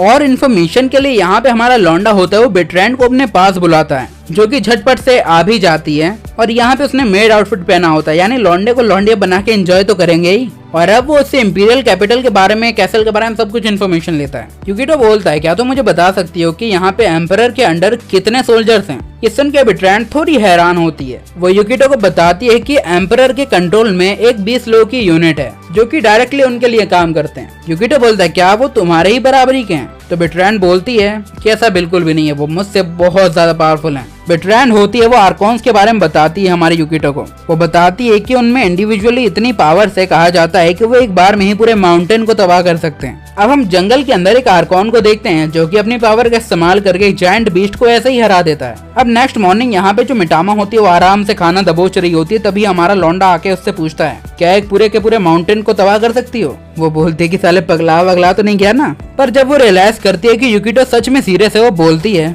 कि अगर हम अपनी पुरानी दुनिया की बात करें तो हाँ वो इजीली ये सब कर सकती है क्योंकि वहाँ पे उसके काफी फॉलोवर्स थे, बट इस वर्ल्ड में उसके फॉलोवर कम है इसलिए ये करना काफी मुश्किल है। एटलीस्ट उसे 10,000 फॉलोवर तो चाहिए ही। यूकिटो बोलता है और हमारे पास तो सिर्फ 107 ही हैं। मिटामा को लगता है कि यूकिटो उससे इम्प्रेस हो गया पर उसे तो लगता है कि साली कितनी यूजलेस लड़की है ये। अब अगले दिन हमारा यूकिटो होता है वो फिर से जाता है बेट्रेंड के पास उससे और भी इन्फॉर्मेशन लेने के लिए। यूकिटो ने बेट्रेंड को पेड़ से सटा लिया होता है, एकदम आहिस्ता आहिस्ता उसकी बॉडी की ओर अपने हाथ को ले जा रहा होता है। माहौल पूरा वेवी, एकदम मजे आ रहे होते हैं हैवी। अब बेट्रेंड भी एक्सेप्ट कर चुकी होती है कि आज तो माहौल बन ही चुका है तो कर लेते हैं। पर अचानक से यूकिटो होता है वो बेट्रेंड की तलवार निकाल लेता है और बोलता है कि असल में मुझे इसे चेक करना है। और वो नोटिस करता है ये स्वॉर्ड तो एकदम नॉर्मल है। तभी बेट्रेंड होती है उसे पीछे से कूटती कि साला मूड बना के छोड़ दिया और बोलती है कि मेरी तलवार वापस दो। यूकिटो बोलता है कि तुमने ऐसे कैसे किया? बेट्रेंड बोलती है क्या? तो बोलता है कि तुमने इस बीस्ट को एक ही स्लैश में काट दिया। कैसे? यूकिटो से बोलता है अगर इसमें कोई ट्रिक व्रिक है तो यार मुझे भी बताओ, हमें भी एंजॉय करने दो। तो बेट्रेंड तुरंत ही मान जाती है और एक बड़े से पत्थर के सामने खड़ी हो जाती है और बेट्रेंड वर्ड बोल देती है जिसके बाद वो पत्थर के ऊपर अपनी तलवार चलाती है और इजीली वो पत्थर 2 टुकड़ों में बट जाता है। वो बोलती है कि ये बात नहीं कि तुम्हें यूज करना नहीं आता, तुम बेवकूफ हो। पर लौंडा ये समझ चुका होता है ये तलवार काफी ज्यादा खास है, इसलिए वो बेट्रेंड से बोलती है कि ऐसा करो मुझे बताओ ये कहाँ पे मिलेगी, मुझे इसे खरीदना है। बेट्रेंड बोलती है कि इसे बेचा नहीं जाता मेरे भाई, बल्कि जो भी इंपीरियल आर्मी होता है उनके रैंक के हिसाब से उन्हें वेपन्स दिए जाते हैं और इन वेपन के साथ क्या हुआ होता है वो तो सिर्फ एम्परर को पता है। अब यूकिटो ने होता है वो रिलीजन एडमिन कम्युनिटी बनाई होती है जहाँ पे 3 ही लोग होते हैं जिनमें होता है क्लैन और शिरोरो। वो लोग पूछते हैं कि सिर्फ हम 3 ही क्यों? यूकिटो बोलता है कि तुम ही मुझे होशियार लगते हो पूरे विलेज में। और तो यहाँ पे चिल भी होती है जो कि मजे के लिए आई होती है। यूकिटो होता है वो उन्हें बताता है कि शायद ये शहर या गांव होता है वो खतरे में क्योंकि इंपीरियल आर्मी यहाँ पे आने वाली है। क्लैन इस बात को कंफर्म कर देता है। यूकिटो बोलता है कि यहाँ पे जो भी इंपीरियल आर्मी होती है वो किसी भी वक्त यहाँ पे आ सकती है तो हमें इस विलेज को ही शिफ्ट करना होगा। तो क्लैन बोलता है ये काफी ज्यादा रिस्की हो सकता है मेरे भाई, अगर उन्हें पता चला तो रास्ते में ही गेम बजा देंगे। यूकिटो बोलता है मैं जानता हूँ, पर हमारे पास 10,000 फॉलोवर नहीं है। वो लोग कंफर्म करते हैं क्योंकि गांव की टोटल पॉपुलेशन ही 2000 होती है, क्योंकि आइसोलेशन कैंप के रूल के मुताबिक 2000 से ज्यादा लोग रह ही नहीं सकते। ये बात हमारे लौंडे को समझ नहीं आती है। वो पूछता है इसका क्या मतलब हुआ, तो शिरोरू समझाती है कि इंपीरियल कैपिटल के आसपास काफी सारे ऐसे शेल्टर्स हैं जिनमें उन्हीं की तरह काफी सारे लोग हैं। अब वो लोग होते हैं वो यहाँ से चले जाते हैं जहाँ पे हमारा यूकिटो रात में जंगल में होता है। तभी क्लैन पूछता है कहीं तुम्हारा मकसद होता है वो कैपिटल को रन करने का तो नहीं कर रहा। यूकिटो बोलता है कि उसके पास कोई खास प्लान तो नहीं है, पर कैसे आगे बढ़ना है वो इतना अच्छे से तो जानता है। क्लैन बोलता है कि भाई मैं तुझसे काफी इम्प्रेस होता जा रहा हूँ। क्लैन का यही मानना होता है कि लोगों को आजाद रहना चाहिए, उनके पास फ्रीडम होनी चाहिए। तो यूकिटो डिसाइड करता है कि अब वो इन सारे गाँव को होता है वो 500 साल आगे ले जाएगा, क्योंकि उसके पास तो दिमाग है फ्यूचर का, तो भैया ले जा सकता है। अब यहाँ पे महीना भर और बीत जाता है जहाँ पे यूकिटो होता है वो अपने दोस्तों से कहता है मेरे पास फाइनली प्लान हो चुका है 10,000 फॉलोवर करने का। क्लैन बोलता है भाई ये पॉसिबल ही नहीं है, 2000 तो हमारे टोटल बंदे हैं। यूकिटो मिटामा को एक बात बताता है कि इस वर्ल्ड में कोई फैंसी गॉड या फिर उसका कोई फैंसी फाउंडर नहीं है। अब ये बात होती है मिटामा को थोड़ी हिट करती है कि नहीं यार ये नहीं बोलना था बस। यूकिटो का प्लान होता है कि जितने भी यहाँ पे मिटामा के फॉलोवर होते हैं उनको बिलीवर बनाना है। शिरोरू बोलती है आखिरकार ऐसा कैसे होगा, तो यूकिटो बताता है सिंपल है कि हमें मिटामा की पावर का इस्तेमाल करके लोगों को भरोसा दिलाना होगा कि मिटामा में कुछ तो बात है। अब यूकिटो होता है वो मिटामा की हेल्प से होता है इस गांव को फ्यूचर तक ले जाना चाहता है, और अब मिटामा भी खुश होती है कि फाइनली यूकिटो होता है वो उसके ऊपर थोड़ा भरोसा कर रहा है। तो मिटामा भी होती है उसकी मदद करने का डिसाइड कर लेती है। इसके बाद वो एक ट्रैक्टर बनाती है और गांव में खेती हो रही होती है, जहाँ पे खेती करने वाला और कोई नहीं बल्कि रॉय होता है। पर गांव वालों के लिए ट्रैक्टर भी बहुत बड़ी चीज थी, उन्हें समझ ही नहीं आता कि व्हाट द भाई ये क्या है। अब यूकिटो होता है इस मूवमेंट का फायदा उठाने के बारे में सोचता है। वो सभी गांव वालों से बोलता है कि जो भी मिटामा की पावर पे विश्वास करते हैं वो इस चीज को इस्तेमाल कर सकते हैं, और बाकी मर्जी आपकी। सब लोग उसकी बात होते हैं वो मान जाते हैं, पर मिटामा की यहाँ पे हालत बिगड़ जाता है बिकॉज उसके फॉलोवर की पावर एक बार में ही यूज कर ली होती है उसने। यूकिटो होता है वो मिटामा को ये भी बोलता है कि अब हमें काफी सारे ट्रैक्टर्स और ऐसी चीजें बनानी पड़ेंगी। सिंपली कहा जाए तो जो बेसिक फार्मिंग की चीजें होती हैं जैसे फावड़ा आवड़ा उसका इस्तेमाल नहीं करना है, सीधे आओ ट्रैक्टर पे जोत के चले जाओ। मिटामा हल्की बहुत परेशान हो गई होती है, पर उसके फॉलोवर होते हैं वो काफी अच्छे से बढ़ रहे होते हैं, जिसकी वजह से उसकी एनर्जी भी बढ़ती रहती है। वो काफी खुश होते हैं कि अब लोग होते हैं वो उसके बारे में अच्छा सोच रहे हैं, उस पर भरोसा कर रहे हैं। अब यूकिटो सोचता है कि अब आखिर हमें आगे क्या करना चाहिए। तभी वहाँ पे आ जाती है अपने हाथ में पानी लेके। वो अंदर आते आते अचानक से ये होती फिसल जाते और उसके ऊपर ही उसका सारा पानी गिर जाता है और यूकिटो का पानी निकल जाता है। यूकिटो को इस चीज से भी एक अच्छा आइडिया आ जाता है। वो होता है पूरे गांव में नल की सर्विस दे देता है, लाइक पानी भरने के लिए तुम्हें कहीं जाने की जरूरत ही नहीं है। यूकिटो का मानना होता है कि पानी भगवान की देन है और यहाँ उसे लेने जाने के लिए किसी को मेहनत नहीं करनी चाहिए। अब ऐसा और चलता है जहाँ पे यूकिटो होता है मिटामा की हेल्प से यहाँ पे लाइट का भी इजाद कर देता है। लिटरली ये चीजें होती हैं वो गांव वालों को काफी पसंद आ रही होती हैं, सभी लोग इस चीज को एंजॉय भी कर रहे होते हैं। अब सभी की खुशी के बाद हमारा यूकिटो होता है वो क्लैन और शिरोरू को लेके एक जगह पे चला जाता है और दिखाता है ये जगह कैसी हो गई है। तुम इसे कैपिटल के साथ कंपेयर करोगे तो कैपिटल छोटा लगेगा तुम्हें इससे।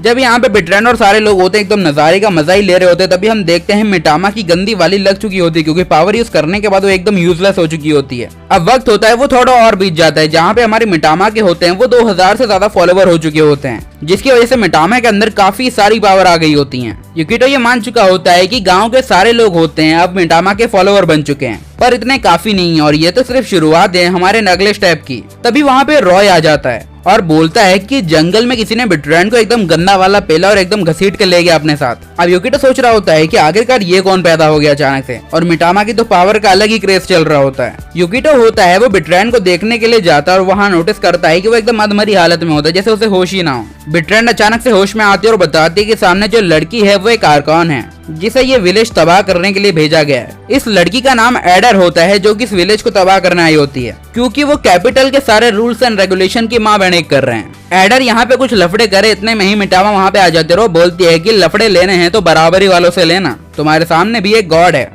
एडर होती है वो यहाँ पे पावरफुल अटैक होती है मिटामा की ओर कर देती है, जिस वजह से वहाँ पे आसपास एकदम धुआं ही धुआं हो जाता है। पर मिटामा होती है वो पत्थरों के साथ घिरी हुई होती है और एकदम सही सलामत होती है। मिटामा बोलते है कि बच्ची ये तुम्हारे बस की बात नहीं है तो किसी बड़े को भेजो। तभी यूकिटो भी हैरानी के साथ पूछता है कि आखिरकार एडर यानी एक आर्कॉन ने एक बीम कैसे फायर की लाइक अ मैजिक। तो बिट्रेंड बताती है यही तो असली पावर है आर्कॉन के वेपन्स की। एडर भी यहाँ पे हैरान होती है कि आखिरकार मिटामा के पास ऐसा तो क्या है जिसने उसके अटैक को रोक लिया। अब मिटामा होती है अपने शैडो सोल्जर्स को समन करती है, जिसे वो सीधा एडर के ऊपर अटैक करने के लिए भेज देती है। पर एडर भी कोई कच्ची खिलाड़ी नहीं होती है, वो अपने अटैक्स को उन लोगों के ऊपर फेंकने लगती है। पर साथ में वो कंफ्यूज भी होती है कि आखिरकार ये हैं क्या। वहीं बेट्रैंड होते हुए पूरी तरीके से हैरान होते हैं कि आखिरकार मिटामा एक आर्कान से लड़ कैसे पा रही है। देखो यहाँ पे ऐसा लग रहा होता है कि मिटामा एकदम है वो डोमिनेट कर रही है, पर युकिटो को अभी भी उसकी चिंता होती है क्योंकि उसको पता होता है कि एक आर्कान की पावर होती है वो 10,000 फॉलोवर्स के बराबर होती है, पर मिटामा के फॉलोवर्स सिर्फ 2000 होते हैं, तो यहाँ पे लफड़ा होने के चांसेस 100% है। एडर भी हार नहीं मानती, उसके ऊपर अटैक पे अटैक करती रहती है। तभी मिटामा होती है वो जमीन के नीचे से जड़ों को निकालती है और उसके हाथ को बांध लेती है,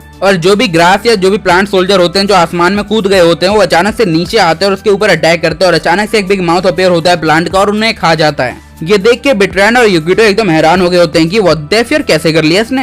अब मिटामा भी काफी खुश होती है और सीधा आके युकिटो से चिपकने लगती है कि देख ले यार मैंने कर दिया फाइनली। पर ये अभी तक खत्म नहीं हुआ होता है क्योंकि अचानक से वो मुंह होता है वो टूट जाता है और वहाँ पे एक बहुत ज्यादा बड़ा ही धमाका हो जाता है। अब एडर होती है वो आसमान में फ्लोट कर रही होती है और अचानक से उसके हाथ होते हैं वो काफी सारे हो जाते हैं। वो बोलती है कि अभी तक मैं तुम्हारे साथ फुल पोटेंशियल में फाइट नहीं करना चाहती थी, पर अब है वो मौका बन गया है तो करनी ही पड़ेगी। मिटामा भी होती है वो अपने पावरफुल अटैक को यूज करने लगती है, पर उसके अंदर पावर नहीं बची होती है क्योंकि वो काफी सारे अटैक ऑलरेडी कर चुकी है। इसलिए वो एक स्नेक को होती है वो अपेयर करती है और सोचती है कि खत्म करते हैं एक ही बारी में, पर एडर होती है वो अपनी एक सिंगल बीम के जरिए उसे खत्म कर देती है। एडर होती है वो गुस्से के साथ बोलती है कि वो उनसे फाइट नहीं करना चाहती थी, पर उन्होंने इतना गुस्सा दिला दिया है कि अब तो बनता भी है, और अब वो इस पूरे विलेज को एक बार में ही तबाह करेगी, और वो अपने एक पावरफुल अटैक तैयार करने लगती है। युकिटो को चिंता हो रही होती है कि यहाँ पे एडर के सामने लड़ने लायक उनकी पावर है ही नहीं। अब मिटामा काफी ज्यादा दुखी हो चुकी होती है क्योंकि उसे लग रहा होता है कि एडर जैसी एक छोटी मोटी बच्ची उसे हराने वाली है। तभी युकिटो होता है वो मिटामा से बोलता है कि वही उनकी आखिरी उम्मीद है, अगर वो हार गए मतलब सब हार गए।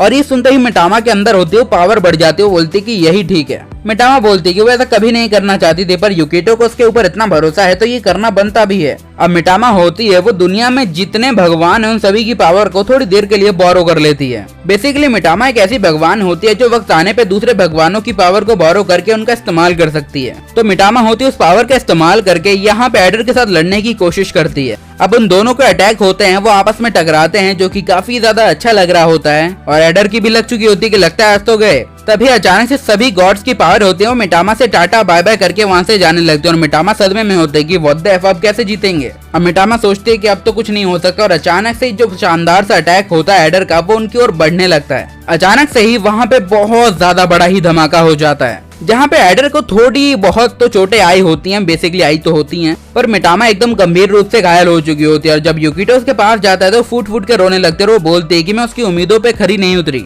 युकिटो यहाँ पे मिटामा की चिंता तो करता है, पर वहीं उसे डर भी होता है कि एडर अभी तक है वो ऊपर खड़ी है, और इसी साथ में वो बहुत ज्यादा गुस्से में भी होती है क्योंकि वो यहाँ पे किसी को हरा नहीं पा रही है। इसलिए वो डिसाइड करती है कि अब खत्म करते हैं सारी बात को। अब एडर होती है एक शानदार सा अटैक होती है वहाँ पे चला देती है जिससे धीरे धीरे करके सारी जमीन होती है वो धंसने लगती है। युकिटो को लगता है कि शायद अब सब कुछ होता है वो खत्म होने वाला है, और ऐसा होने ही वाला होता है तभी कोई चुटकी बजा देता है, सॉरी भीम। अचानक से सब कुछ वहाँ पे क्लियर सा हो जाता है। जो कुछ चीजें अभी तक तबाह हो चुकी होती हैं वो धीरे धीरे करके वापस उसके ट्रू फॉर्मेशन में आने लगती हैं। युकिटो भी कंफ्यूज होता है कि भाई ये कैसे हुआ। एडर और भी सदमे में होती है कि ऐसा कैसे हो सकता है। वो समझ जाती है ये किसी तरीके का इल्यूजन था। तभी हम सामने क्लैन को देखते हैं। क्लैन बोलता है कि बहुत हुआ एडर, अब तुम्हें रुकना चाहिए। पहले एडर को कुछ समझ नहीं आता ये क्या हो रहा है, तभी वो रियलाइज करती है कि क्लैन और कोई नहीं बल्कि उसी का एक साथी लोकी है। एडर बोलती है कि उसने इंसानी फॉर्म में उसे नहीं पहचान पाया, तो यहाँ पे लोकी होती है वो बोलती है अगर तुम पहचान लेती तो बात ही क्या थी,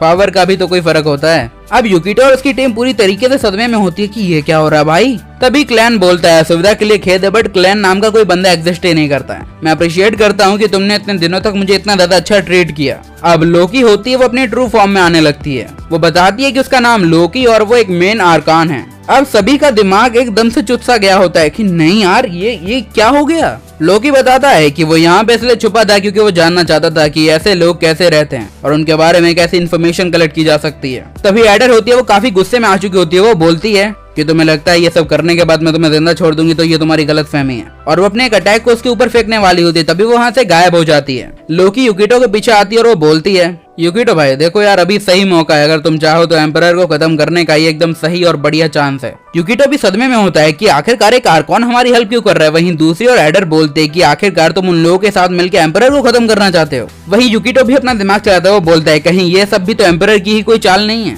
लोकी बोलती है या बोलता है व्हाटएवर। देखो यूकिटो, मेरा मकसद तुमसे कुछ अलग नहीं है। तुम चाहते हो एम्परर को तबाह करना, मैं चाहता हूँ एम्परर को तबाह करना। अब ये सुनते ही एडर को काफी गुस्सा आता है। वो बोलती है कि अब ये सब हो रहा है तो खत्म ही कर देते हैं सब। वो अपना एक अटैक करने जा ही रही होती तभी अचानक से लोकी उसके पीछे आते और उसके अंदर खंजर घुसाती है। देन वो अपनी पावर का इस्तेमाल करती हुई उसके हाथों को बांध डालती है। यूकिटो अभी भी सदमे में होता है। तभी वो नोटिस करते हैं कि यहाँ पे लोकी ने बेट्रैंड को भी बांध दिया होता है। अब लोकी होता है वो उन लोगों से बोलता है कि ऐसा करो, हमारे साथ आगे चलो। वो लोग होते हैं वो इंपीरियल कैसल के अंदर आ चुके होते हैं, जहाँ पे सभा होती है वो पूरी तरीके से सोल्जरों से भरी होती है और वो लोग यहाँ पे एम्परर के चैम्बर के बाहर पहुंच चुके होते हैं। अब वो लोग होते हैं वो और आगे चलना शुरू करते हैं और चलते चलते फाइनली वो एम्परर के सामने पहुंच जाते हैं, जो कि सिंहासन पे बैठे होते हैं। लोकी होती है वो अचानक से यूकिटो को इशारा करती है और वो बोलती है कि अब तुम्हारी बारी है। वो कुछ करे उससे पहले ही एडर होती है वो अचानक से भागती है और यहाँ पे एम्परर के सामने जाके गिर पड़ती है। वो बोलती है कि मैं मानती हूँ कि मैं अपने मिशन में फेल हो चुकी हूँ और मैं इस चीज के लिए माफी मांगती हूँ और सजा के लिए एकदम तैयार हूँ। एम्परर होता है वो एडर और लोकी की तारीफ करता है कि तुम लोगों ने अपना काम बहुत अच्छे से किया है। साथ ही वो यूकिटो से ये भी बोलता है कि मैं कब से इंतजार कर रहा था कि तुम जैसा कोई मेरे पास आएगा, मुझसे बातचीत करेगा मेरे ब्रदर। यूकिटो सोचता है कि मुझे भी कमबैक की तैयारी करनी ही चाहिए। तभी अचानक से एम्परर ये भी बोलता है कि मैं जानता हूँ कि तुम इस वर्ल्ड में पहला रिलीजन होता है वो स्थापित करना चाहते हो। पर यूकिटो अचानक से एक सदमे में और आता है कि इसे गॉड के बारे में कैसे पता है, क्योंकि एज आई नो इस वर्ल्ड में गॉड एग्जिस्ट नहीं करते हैं। जब ये सब चल रहा होता है तभी मिटामा को एकदम बोरियत छा रही होती है कि यार ये सब क्या है, तो वहाँ पे वो टहलने ही लगती है। यूकिटो अभी भी सोच में पड़ा होता है कि मुझे क्या करना चाहिए। तभी मिटामा होती है पिलर के पास जाके कुछ करती है जिससे कुछ लोग होश में आ जाते हैं। मिटामा ये रिवील करती है कि इस पिलर के अंदर ऐसी पावर है जो कि यहाँ पे खड़े हुए हर इंसान का बिहेवियर चेंज कर रही है और ये भी बताती है कि अभी तक एडर और जो यूकिटो होते हैं किसी को मनाने की कोशिश कर रहे हैं वो और कोई नहीं बल्कि एक खाली कंकाल है। सिंपली कहूँ तो ये सिर्फ यहाँ के एम्परर का इल्यूजन होता है। अब सारे पर्दे इल्यूजन होते हैं वो हट जाते हैं और सारी जगह सामने आने लगती है। यूकिटो और एडर खासकर बहुत ज्यादा हैरान हो चुके होते हैं ये क्या हो रहा है। तभी लोकी बोलने लगती है कि मुझे पता था कि मिटामा इस राज को जल्दी ही सभी के सामने ले आएगी।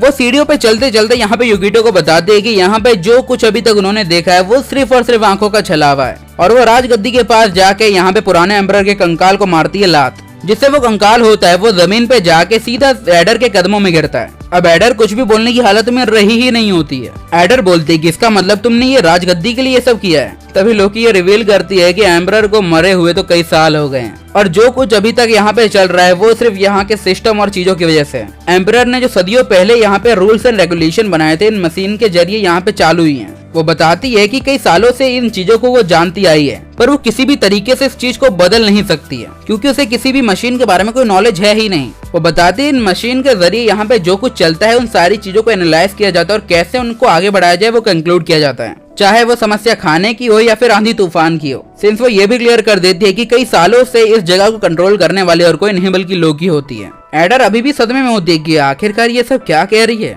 यूकिटो एक बात समझता है, एम्परर को मरे हुए सदियां हो गई फिर भी लोगों के मरने के बाद को रोका नहीं गया और जो मशीन यहाँ पे एग्जिस्ट करती हैं वो उसके टाइम से काफी ज्यादा आगे हैं जिसके बारे में यूकिटो को समझना नामुमकिन है। तभी मिटामा होती है वो यहाँ पे क्लियर करती है कि वो अपनी दुनिया के टाइम से 1000 साल आगे है, 1000-2000 साल, जो कि तुम्हारी दुनिया पहले ही खत्म हो चुकी है। अब यूकिटो एकदम सदमे में आ चुका होता है। तभी यहाँ पे मिटामा क्लियर करती है कि तुम्हारी दुनिया होती है वो खुद के लोगों के हाथ ही तबाह हो गई थी पर जो लोग होशियारी के साथ वहाँ पे जिंदा बच गए थे उन्होंने एक नई सिविलाइजेशन तैयार की। उन्होंने अपने दिमाग से सारी मान्यताओं को खत्म सही कर दिया और दुनिया इतनी आगे बढ़ गई। यूकिटो होता है वो अचानक से मिटामा को पकड़ता और वो बोलता है आखिरकार ये वर्ल्ड क्या बन गया है। मिटामा बोलते कि कंफ्यूज ना हो लाडले, अभी समझाती हूँ। बेसिकली जिस जगह पे तू है, जिस देश में तू अभी खड़ा है वो और कुछ नहीं बल्कि तेरा ही अर्थ है। सिंपली कहा जाए तो मैं तुझे इसी दुनिया में कई साल आगे ले आई हूँ। वो बहुत ज्यादा घबरा चुका होता है। वो पूछता है कि आखिरकार वो इस जगह पे उसे भेजा ही क्यों उसने। मिटामा बोलते कि बेटा तू यही तो चाहता था। यूकिटो सोचता है कि हाँ यार, जब यूकिटो के बाप ने उसे पानी में फिकवा दिया था तब की ये बात है। वो बताती है कि जब यूकिटो पानी में डूब रहा था उसने एक इच्छा मांगी थी पर उस इच्छा को पूरा करना उस टाइम लाइन में पॉसिबल ही नहीं था, इसलिए उसने डिसाइड किया कि उसे भविष्य में ही जाना पड़ेगा। अब वो यूकिटो से बोलती क्या उसने सब कुछ सही किया। अब यूकिटो धीरे धीरे करके सारी बातें समझ रहा होता है कि उसकी एक बात से पूरी दुनिया तबाह हो गई। लोकी होती सीढ़ियों से नीचे उतरने लगते हैं। वो बोलते हैं कि चलो ऐसा करते हैं, मशीन तबाह करके एम्पायर को तबाह करते हैं। यहाँ पे एडर होती है वो लोकी से बोलती है कि आर्कान्स को एम्पायर की रक्षा के लिए बनाया गया था और तुम ये सब क्यों कर रहे हो। लोकी बोलते कि सिंपली कहा जाए तो मैं इस नौकर वाली पद्धति को तोड़ना चाहती हूँ। मिटामा होती है वो तुरंत ही मशीन को तबाही करने वाली होती है। तभी लोकी यूकिटो को देखती है और अचानक से यूकिटो उसके ऊपर पैर चला देता है। लोकी उसे डॉच नहीं कर पाती और अपने हाथ से तलवार निकाल के यूकिटो की ओर बढ़ने लगती है। यूकिटो तुरंत ही उसके हाथ को पकड़ लेता है और उसके हाथ की कलाई को मोड़ के उसे जमीन पे ले आता है। अब उसके गले पे उसी की खंजर रख के बोलता है कि चल अब भौंक। चल मैं बताता हूँ। जहाँ तक मुझे समझ आ रहा है कि आर्कान्स होते हैं वो इस कैसल के मेन रूम के अंदर यहाँ पे अपनी पावर का इस्तेमाल नहीं कर सकते हैं। और अगर सीधे सीधे बताऊं तो मुझे ये भी नहीं लगता है कि जो इल्यूजन अभी हम लोगों ने देखा वो तुम्हारा बनाया हुआ था, क्योंकि अगर यहाँ पे पावर यूज ही नहीं की जा सकती तो तुमने कैसे किया। और अगर ऐसा होता भी तो तुम अकेले ही ये सारा काम कर सकती थी। यूकिटो लोकी का मकसद पूछता है कि आखिरकार वो इस सिटी को क्यों तबाह करना चाहती है। वो कोई जवाब नहीं देती है तो यूकिटो उसकी खंजर को उसके गाल के पास दे मारता है। इसे थोड़ा बहुत तो खून बह ही जाता है, पर उसे वो फिर भी एकदम सही जवाब नहीं दे रही होती है। वो अपनी असली इच्छाओं को वहाँ पे दबा रही होती है। यूकिटो काफी गुस्से में आ चुका होता है और वो उस खंजर को उसकी और बढ़ाने लगता है। वो बोलता है कि सच सच जवाब दो, ऐसी बातें ना बढ़ाओ।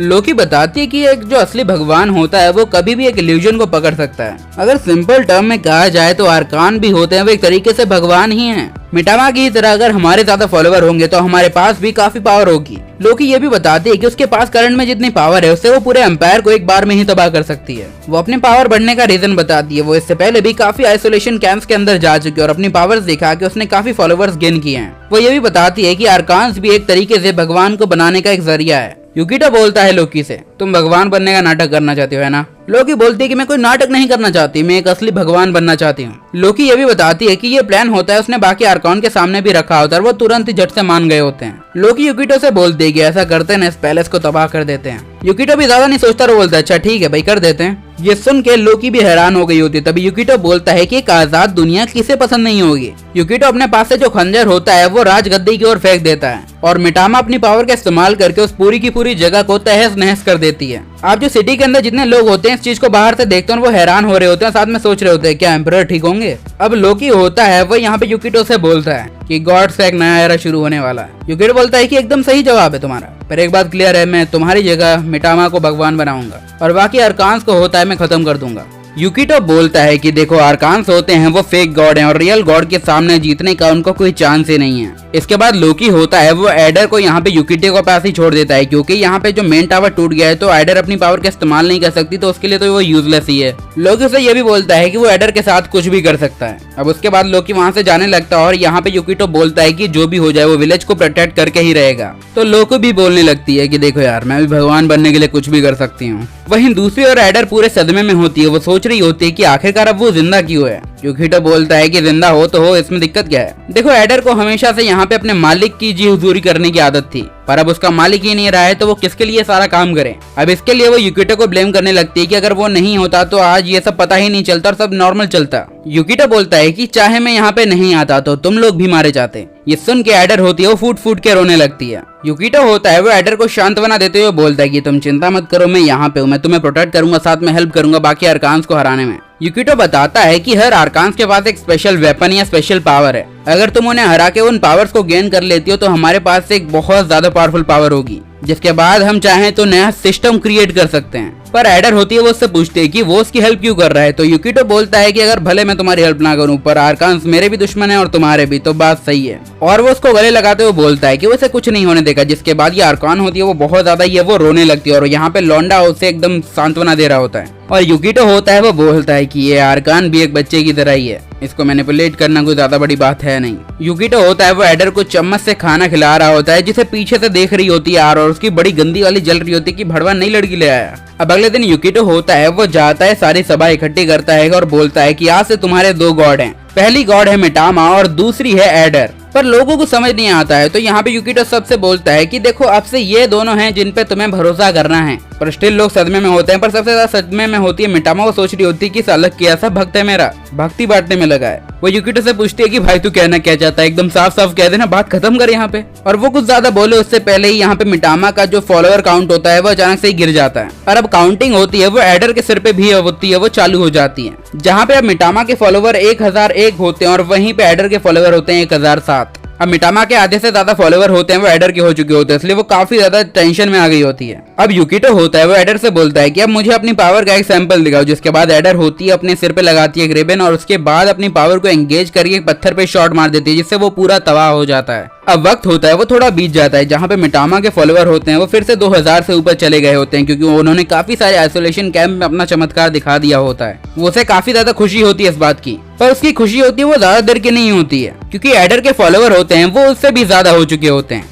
सब कुछ ऐसा ही चल रहा होता है। तभी उन लोगों को एक और बंदी के बारे में पता चलता है जिसके 10,000 से ज्यादा फॉलोवर होते हैं। तब यहाँ पे हमारा युकिटो होता है वो डिसाइड करता है कि कैसे भी करके उसे उनके फॉलोवर को छीनना होगा, इसलिए वो सीधे उसके कल्ट को होता है वो ज्वाइन करने वाला होता है। युकिटो होता है वो यहाँ पे आर के साथ एक फेक कपल बनने की एक्टिंग करके वहाँ पे जाता है। उसके साथ 2 लोग और गए होते हैं जो होते हैं मिटामा और रॉय। अब युकिटो होता है वो डकिनी के पास होता है वो पहुंच जाता है। युकिटो होता है वो उन दोनों का इंट्रोडक्शन कर देता है और वो बोलता है कि मैंने आपके बारे में काफी सुना है, तो हम आपके सेट का मेंबर बनना चाहते हैं। डकिनी होती है उन दोनों की फोटो खींचती है और उसके बाद तुरंत ही मान जाती है। अचानक से युकिटो को मानो जैसे कोई झटका लग जाता है। वहीं दूसरी ओर आर होती है वो ऐसे पगला जाती है और सीधा युकिटो के ऊपर चढ़ने लगती है, पर युकिटो खुद पे काबू रखे उसे होश में ले आता है। तभी अचानक से एक धमाके की आवाज आती है और जब वो लोग बाहर जाके देखते हैं तो उन्हें पता चलता है मिटामा बोलती है कि रॉय यहाँ पे बड़ी अश्लील हरकतें कर रहा था जिस वजह से मैंने उसे गंदा वाला पीटा है। युकिटो होता है वो चलते चलते एक लड़की से टकरा जाता है जिसका नाम रिश होता है, जो कि डकिनी की होती है वो साथी होती है। युकिटो होता है उससे दोस्ती करने की कोशिश करता है पर वो उसकी बात नहीं समझती है। वो बोलती है कि मैं डकिनी को बता दूंगी कि तुम लोग गद्दार हो, तो युकिटो बोलता है ऐसा मत करो। पर अचानक से ही यहाँ पे रिश होती है वो कुछ अजीब सा ही फैंटेसाइज करने लगती है हमारे युकिटो के बारे में कि वो उसे पेल रहा है। अब थोड़े वक्त बाद वो दोनों भी होते हैं वो दोस्त बन जाते हैं, जहाँ पे रिश होती है वो सभी को बताती है कि डकिनी ने होता है वो एक ग्रुप बनाया था और सभी लोग उसमें ज्वाइन हो गए, तो उसके पास ऑप्शन नहीं बचा, वो भी ज्वाइन हो गई।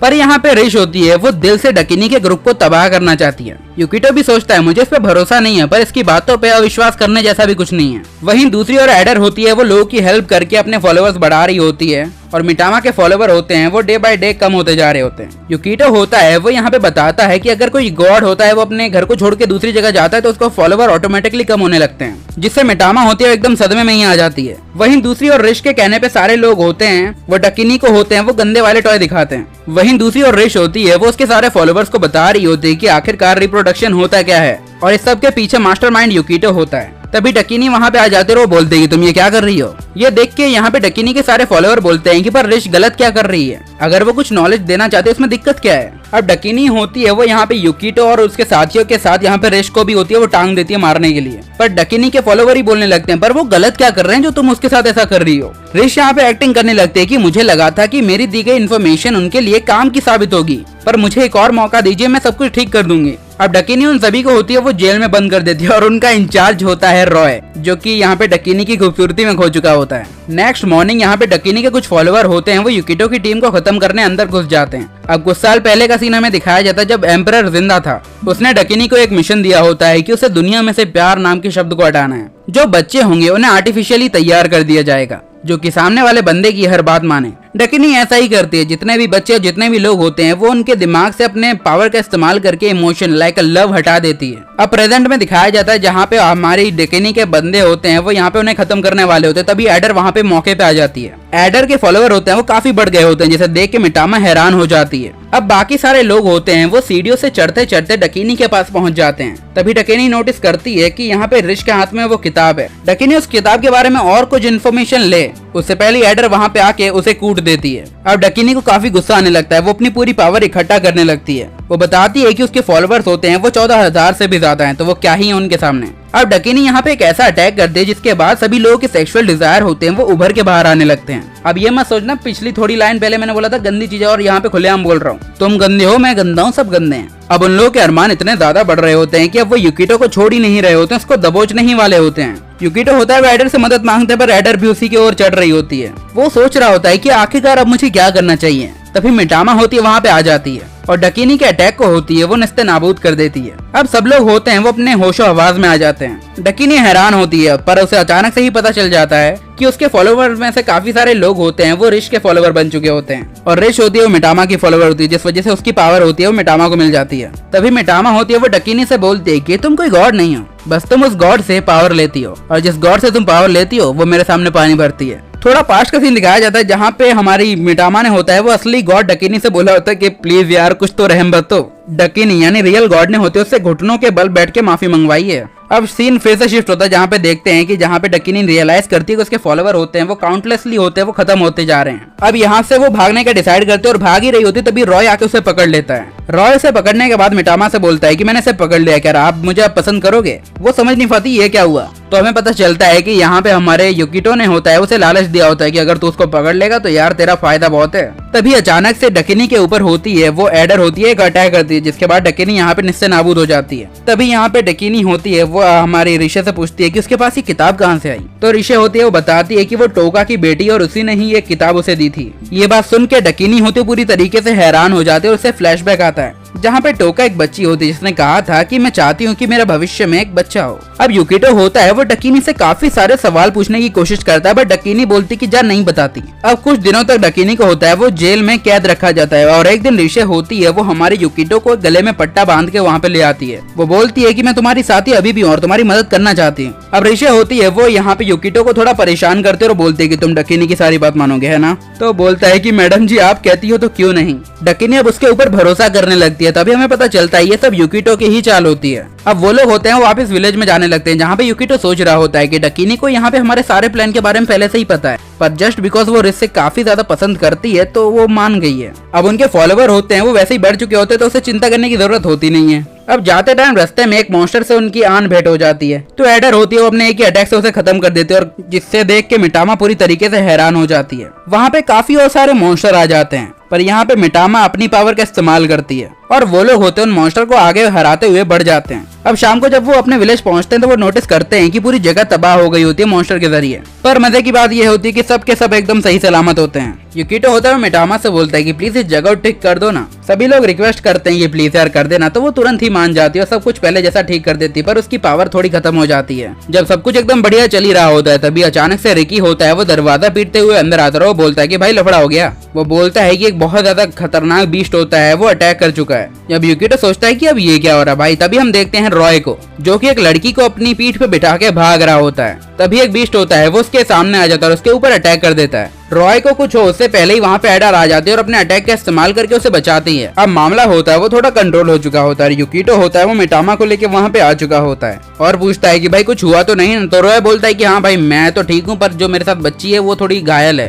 एडर होती है उसके पास जाती है क्योंकि उसे कुछ अजीब लग रहा होता है। वो बोलती है कि क्या तुम खड़ी होगी। अब वो लड़की होती है वो खड़ी होती है और चुपचाप अपना इंट्रोडक्शन दे देती है। वो बोलती है कि उसका नाम गाया है और वो भी एक आर्कान ही है और उसकी पावर होती है वो किसी भी बीस्ट को होती है वो कंट्रोल कर सकती है। और गाया होती है वो यहाँ पे युकितो के रिलीजन के ग्रुप के बारे में पूछती है। युकितो बोलता है कि पहले तू मुझे अपने इंटेंशन बता उसके बाद बताऊंगा। तो वो बोलती कुछ नहीं कुछ नया सीखना है बड़े को। अब गाया होती है उसे ये भी बता देती है कि असल में उसके बीस्ट होते हैं उससे कंट्रोल नहीं हुए जिस वजह से उसके ऊपर ही अटैक हो गया था। अब वो लोग होते हैं फिर से अपने विलेज में पहुंच जाते हैं जहाँ पे मिटामा होती है वो गाया से बोलती है कि देख तेरे तो 2 ही फॉलोवर है हमारे तो बहुत ज्यादा हैं। और वो से ये बोलती कि मेरी शरण में आ जा तो तेरा बहुत फायदा है। युकितो होता है वो गाया से पूछता है कि तुम्हारे फॉलोवर तो इतने कम हैं तो तुम कंट्रोल कैसे करती हो। गाया बोलती है कि हाँ मैं मानती हूँ मेरे फॉलोवर होते हैं वो थोड़े कम हैं जिस वजह से जब मैं किसी बीस्ट को कंट्रोल करने की कोशिश करती हूँ तो वो आउट ऑफ कंट्रोल हो जाता है और मैं ही फंस जाती हूँ। अब गाया भी होती है वो लोकी को कूटना चाहती है। गाया ये भी बताती है कि लोकी दिमाग में क्या चलता है किसी को नहीं पता। उसके पास एक ऐसा प्लान है जिससे सब कुछ खत्म भी हो सकता है। अब और थोड़ी जानकारी के लिए युकितो डिसाइड करता है कि अब तो कैपिटल में जाएंगे। पर जब वो रास्ते में होते हैं वो नोटिस करते हैं कि कैपिटल के बाहर बहुत बड़ी दीवार बना दी गई है।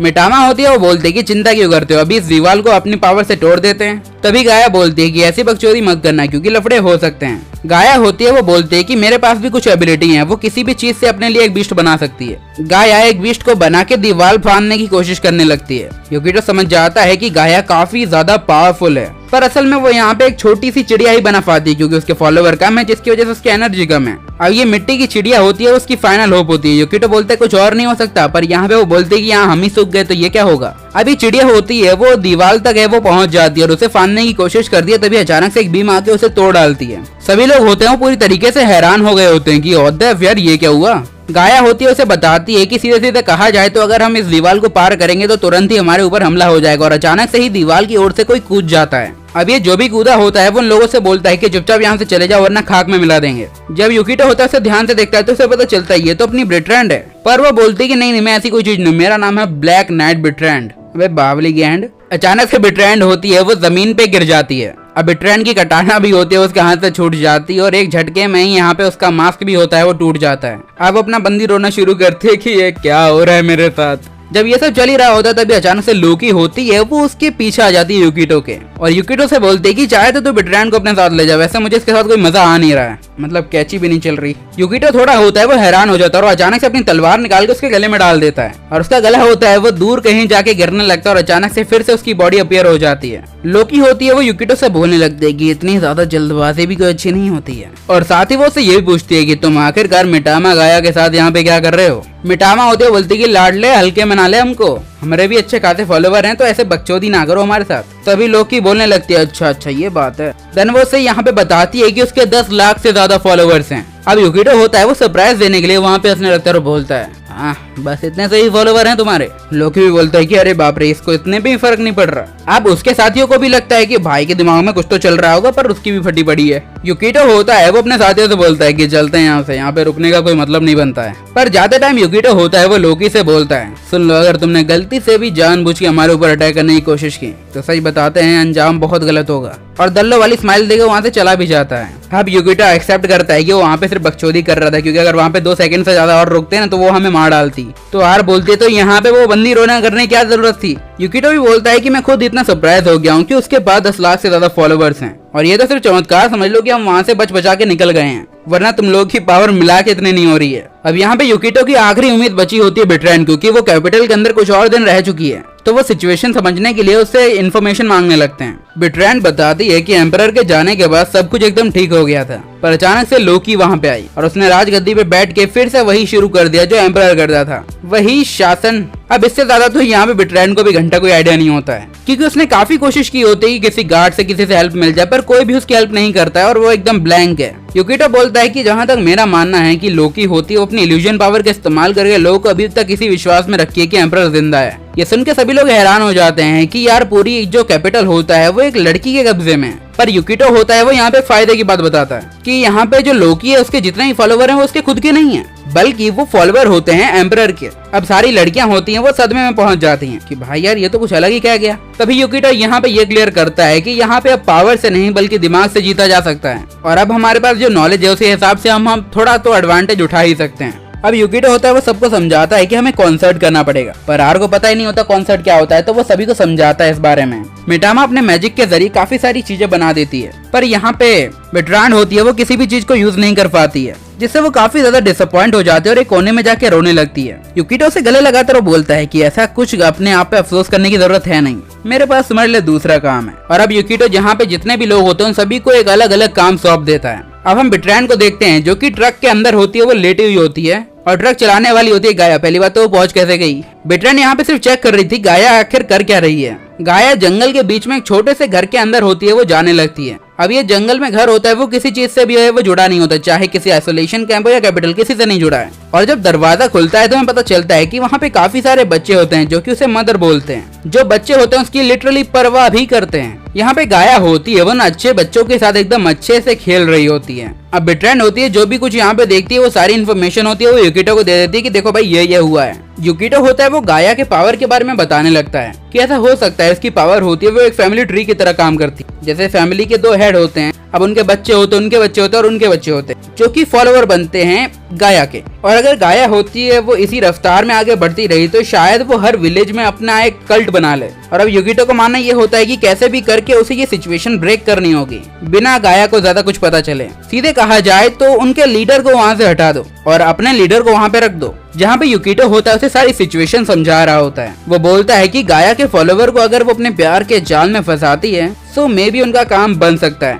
क्योंकि अगर वो बच्चे होते हैं वो गाया के साथ होते हैं वो चले तो मैनिपुलेशन के जरिए एक दिन चल के बेकार हो जाएंगे या फिर कहो चलती फिरती डेड बॉडी। अब यहाँ पे जो बच्चे होते हैं वो उन लोगों के सामने आ जाते हैं, वो बोलते हैं कि तुम लोग कौन हो बे। मिटामा बताते हैं कि यार हम भी भगवान हैं, मानो तो मानो नहीं तो मराओ। युकिटो बोलता है लेकिन मुझे तुम पे भरोसा है कि तुम सारे बच्चों को ले आई हो। वो बोलते कि पहले भड़वे मेरे फॉलोवर लौटा। युकिटो होता है वो डिसाइड करता है और वो बोलता है कि कैसे भी करके अब मुझे इन बच्चों को मैनिपुलेट करना होगा, चाहे वो बातों से या फिर उनके मेंटली थोड़ा करना पड़ेगा। पर वो बात यहाँ पे बनती नहीं है। वो बच्चे होते हैं उनके ऊपर अटैक करने के लिए बढ़ने लगते हैं। तभी अचानक से हमारा लौंडा सोचता है कि भागो यहाँ से, पर यहाँ पे धरती कंप आने लगता है, यानी सब कुछ हिलने लगता है। मिटामा बोलती है कि हमें यहाँ से भागना होगा। तभी अचानक से गाया होती है वहाँ पे आ जाती है और बोलते कि यार तुझे क्यों बकचोदी करनी है मेरे साथ। मिटामा बोलते कि अब हमें यहाँ से भागना चाहिए। तभी यहाँ पे युकिटो होता है उसका मुंह बंद करता है और यहाँ पे गाया से बोलता है मेरे ग्रुप से दूर रहो, उनकी कोई भी गलती नहीं है, वो सब मेरे कहने पे कर रहे हैं। और ऑल्सो तुम जितने भी फॉलोअर बनाती हो हम उसे अपने काबू में इजीली कर सकते हैं। गाया होती है यहाँ पे हंसने लगती है और बोलती है कि तुमने काफी देर कर दी, और अचानक से जमीन फटती है और उसके अंदर से एक धुंध टाइप की चीज निकलती है जो कि पूरे जंगल को अपने अंदर अब्सॉर्ब करती है। जब यूकिटो सामने देखता है तो वो नोटिस करता है कि वहाँ पे एक जायंट बीस्ट अपीयर हो चुका होता है जिसे टाइफन कहते हैं। गाया बोलती है कि अगर तुम्हें असली अरकान की पावर देखनी ही थी तो सीधा बोलते, अब मैं तुम्हें दिखाती हूँ। और वो पीछे पड़ जाते हैं हमारे यूकिटो के। यूकिटो होता है वो बच्चों को लेके वहाँ से भाग रहा होता है, पर एडर होती है वो अपनी पावर का इस्तेमाल करके उनमें से एक के सिर को उड़ा देती है। मामला थोड़ा ठंडा होता है पर एकदम रुका नहीं होता है। अब ये जो टाइफन होता है वो यहाँ पे उन लोगों के ऊपर अपना एक बीम से अटैक कर देता है, पर मिटामा होती है वो जड़ों को इकट्ठा करके उन लोगों को बचाती है। यूकिटो होता है वो मिटामा से बोलता है कि कुछ तो कर यार, बैठने के लिए बुलाया थोड़ी है। मिटामा बोलती है ये क्रिएचर होते हैं वो काफी ज्यादा डिफरेंट है और इनके ऊपर डिकनी के भी पावर का कोई असर नहीं पड़ेगा। तो वो ये भी बोलती कि अब हम करें तो करें क्या। अब उनके ऊपर वो टाइफन होता है वो अटैक करने वाला होता है, तभी सोलमन भाई आई मीन टू से शिरुरु वहाँ पे आ जाती है और टक्कर मार देती है। देन अब वो लोग होते हैं वो गाड़ी में चढ़ जाते हैं जहाँ पे शिरुरु बोलती है कि भड़वो, और अब वो वहाँ से जाने लगते हैं। पर यहाँ पे टाइफन भी नहीं रुकते हैं, वो उनके ऊपर कंसिस्टेंसी अटैक करते हैं। शिरुरु होती है वो गाड़ी में जितने बटन होते हैं सभी चला के देख लेती है कि कहीं कुछ से तो भागेगी। अब यहाँ पे चलाने वाली होती है आर, जो कि एकदम अच्छे से चला रही होती है और सारे अटैक से बचते बचते वो आगे बढ़ रहे होते हैं। शिरुरु होती है वो यहाँ पे आर को एक ताना मारती है, जिसके बाद उसका दिमाग होता है वो सठिया जाता है और वो स्पीड लिमिट भी क्रॉस कर देती है, जिसकी वजह से उसका मीटर टूट जाता है और अब उसका ट्रक होता है वो एकदम गोल गोल घूम रहा होता है। पर ऐसे मैनेज करके वो लोग होते हैं वहाँ से भाग लेते हैं। एडर होती है वो यूकिटो से पूछते हैं कि आखिरकार ये क्रिएचर था क्या। तभी यहाँ पे जो बच्चे बैठे होते हैं वो बताते हैं कि ये टाइफन है और ये उसकी मॉम यानी गाया के होते हैं वो मोस्ट पावरफुल क्रिएचर में से एक है। और जब वो लोग आगे बढ़ रहे होते तभी टाइफन होता है वो जमीन के अंदर से बाहर निकलता है और हमें पता चलता है कि टाइफन की रियल बॉडी होती है वो उसकी नॉर्मल फॉर्म से काफी ज्यादा बड़ी है। पर आर होती है वो अपनी स्पीड को कंट्रोल नहीं करती और चुपचाप सीधे सीधे जाने लगती है, जिसकी वजह से कुछ बच्चे होते हैं वो नीचे ही गिरने लगते हैं। पर यूकिटो होता है वो तुरंत ही उनको झट से पकड़ लेता है। बच्चे तो बच जाते पर यूकिटो होता है वो अचानक से नीचे फिसल के गिर जाता है और उसके बहुत चोटें आ जाती हैं। अब जो टाइफन होता है वो अचानक से होता है उसके अंदर अपने टेंटिकल डाल देता है और यूकिटो के घोड़े दोनों लग जाते हैं। अब यूकिटो कुछ और करे या हो उससे पहले यहाँ पे मिटामा होती है वो चुपचाप ट्रक में से होती है वो उसके पास आके कूद जाती है उसे हील करने के लिए। पर टाइफन होता है वो यहाँ पे नहीं रुकता है, बल्कि वो यूकिटो और मिटामा को साथ में लेके होता है वो उसे कचर कचर करके खाने लगता है, या मिनट उसे स्वॉलो कर जाता है। जब यूकिटो अपनी आंखें खोलता है वो नोटिस करता है कि उसे बांध दिया गया है और साथ में यहाँ पे मिटामा होती है वो नीचे अधमरी पड़ी है। यूकिटो के आसपास सब है वो खून ही खून होता है, तभी वो नोटिस करता है कि सामने गाया अपने ट्रू फॉर्म में होती है जिसे वो पहचान भी नहीं पाता है। बाय द वे हम भी नहीं पहचान पाते क्योंकि कड़क माल लग रही होती है। गाया बताती है कि असल में अभी वो टाइफन के पेट के अंदर है, जो कि एक्जैक्टली उसका बेस भी है। गाया यूकिटो को बताती है कि उसने लगभग उसे 300 बार मारने की कोशिश की है पर मिटामा ने हर बार उसे रिवाइव कर दिया है। अब जो गाया का टाइफन होता है वो धीरे धीरे करके कैपिटल की ओर बढ़ रहा होता है, तभी यूकिटो होता है वो उससे पूछता है कि तुम्हारा फॉलोअर काउंट तो बहुत कम है तो तुम जीतोगी कैसे। तो गाया बताती है ज्यादा सोचे समझे मत, क्योंकि टाइफन होता है जब तक मेरे साथ है मुझे हराने वाला कोई पैदा नहीं हुआ है और बाकी अरकान को तो होते हैं हम बाद में ही संभाल लेंगे। गाया होती है वो यूकिटो से पूछती है तुम एम्पायर को उसके बनने से पहले से जानते हो है ना। गाया होती है वो यूकिटो को बताती है कि असल में जो टाइफन भी होता है उसे इंसानों ने ही बनाया है लड़ाई झगड़े के लिए। गाया उसे ये भी बताती है कि जितने भी अरकान्स होते हैं उनकी मेमोरी को होता है वो इरेज कर दिया गया है, पर ऐसे न तैसे करके उसे उसकी मेमोरी याद है। उसको लास्ट टाइम याद है जब उसकी मदर ने होता है उसे एक अरकान यानी एक गॉड बनाया था। देखो उसकी मदर का बेसिकली ये गोल था कि हमें सिटी के साथ नहीं चलना, हमें नेचुरल चलना है आगे, और अपने मकसद को पूरा करने के लिए अपने लालच को बढ़ाने के लिए उसने अपनी बेटी गाया का पूरा इस्तेमाल किया।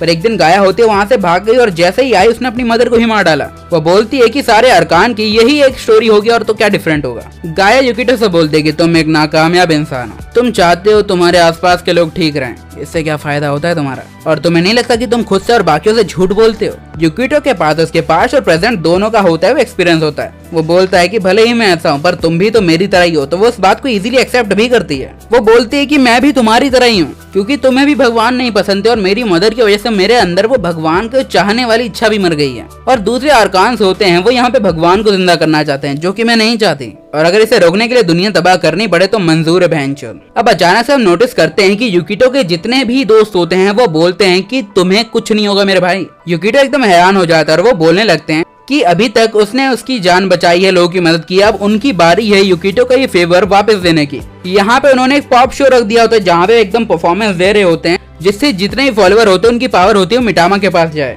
अब लो की होती है वो पावर, यानी जो फॉलोइंग होती है वो उन सभी को पावर दे रही होती है। जैसे कि एडर को जितनी पावर मिली होती है वो हवा में उड़ने लगती है और सीधा जाते हैं, और सारकान को होती है वो मारने लगती है, जिससे उसके कुछ हाथ पैर होते हैं वो टूट जाते हैं। और डिकनी होती है, उसको जितनी पावर मिल रही होती है उसकी मदद से वो टाइफाइन को अपने साथ ही लड़ने पे मजबूर कर देती है। अब वो सारे लोग होते हैं वो मेल झोल मिठा के होते हैं, वो यहाँ पे लड़ाई कर रहे होते हैं। पर मामला यहाँ पे तब बिगड़ जाता है जब उन लोगों को पता चलता है कि ये टाइफाइन होता है वो खुद को रीजनरेट कर सकता है, और रीजनरेट होने के बाद वो उन सारे फॉलोवर्स के ऊपर होता है वो अटैक करने लगता है। उन लोगों को कुछ नुकसान है उससे पहले ही मिटामा अपनी थोड़ी बची हुई पावर्स का इस्तेमाल करके उसे बचाती हैं। अब युकिटो होता है वो गाया को अचानक से अपने पास बुलाता है और वो आते भी और अचानक से वो उसके सिर में अपना सिर दे मारता है। मामला थोड़ा गंभीर होता है जब यहाँ पे मिटामा होती है वो युकिटो से बोलती है कि अगर वो उसके ऊपर भरोसा करता है और उसका फॉलोवर बनता है तो उसको अच्छी खासी पावर मिल जाएगी, और अगर वो ऐसा करेगा तो हम यहाँ से इजीली बच जाएंगे और सबको हरा भी देंगे। युकिटो बोलता है अगर यही है तो ठीक है, मुझे मंजूर है। युकिटो होता है वो यहाँ पे मिटामा से बोलता है कि पहले तुम मुझे आजाद करो, उसके बाद तो मैं प्रॉमिस करता हूँ कि मैं तुम्हारा पक्का वाला फॉलोअर बन जाऊंगा। तो मिटामा होती है उसके हाथ की बेड़ियां तोड़ देती है। युकिटो जैसे ही नीचे उतरता है वो पास में ही पड़ी हुई टेबल को होता है वो गाया की ओर दे मारता है और सोचता है कि अब तो इसे मैं ही निपटा दूंगा, पर गाया अचानक से उठ खड़ी होती है और उसे ऊपर फेंकती है और अपना एक और शानदार अटैक करके वो युकिटो को लगभग खत्म करने ही वाली होती है। तभी हम बाहर एडर को देखते हैं जो कि अचानक से फिर से स्टेज पे आती है और माइक होल्ड करके बोलती है, जितने भी मेरे फॉलोवर्स हैं मैं चाहती हूँ कि वो भगवान के लिए मुझसे भरोसा छोड़ के या भी मिटामा के ऊपर भरोसा करें। अगर वो ऐसा करते हैं तो तब जाके यहाँ पे मिटामा होती है वो सबकी रक्षा कर पाएगी। और जैसे ये होता है मिटामा की पावर्स होती है वो काफी ज्यादा बढ़ जाती है और वो खुद को होती है वो गाया की कैसे आजाद करती है। मिटामा होती है वो एक ग्रास प्लांट को होती है फिर से खड़ा करती है जो कि उसका सोल्जर होता है जो कि टाइफाइन के एकदम बराबरी का होता है। वहीं युकिटो होता है वो अंदर की तरफ अपनी फिजिकल स्ट्रेंथ से यहाँ पे गाया के साथ बैटल कर रहा होता है। इस दौरान वो अपने एक हाथ को भी खो देता है, पर मिटामा के भक्त होने के नाते उसका हाथ होता है वो तुरंत ही रीजनरेट हो जाता है और वो इसके बाद गाया को गले से पकड़ लेता है। पर गाया होती है उसे धक्का देती है और उसको पीछे हटाने की कोशिश करती है, पर युकिटो बोलता है कि इतने हल्के में ले रही छोरी, और वो उसके मुंह पे एक पंच मारता है जिसके जरिए वो जमीन पे आ जाती है। पर युकिटो नंगा क्यों है? अब मजाक से हटके युकिटो बोलता है कि तुम मुझे जितनी चाहे मार लो, पर यहाँ पे मिटामा होती है मुझे हील करती रहेगी।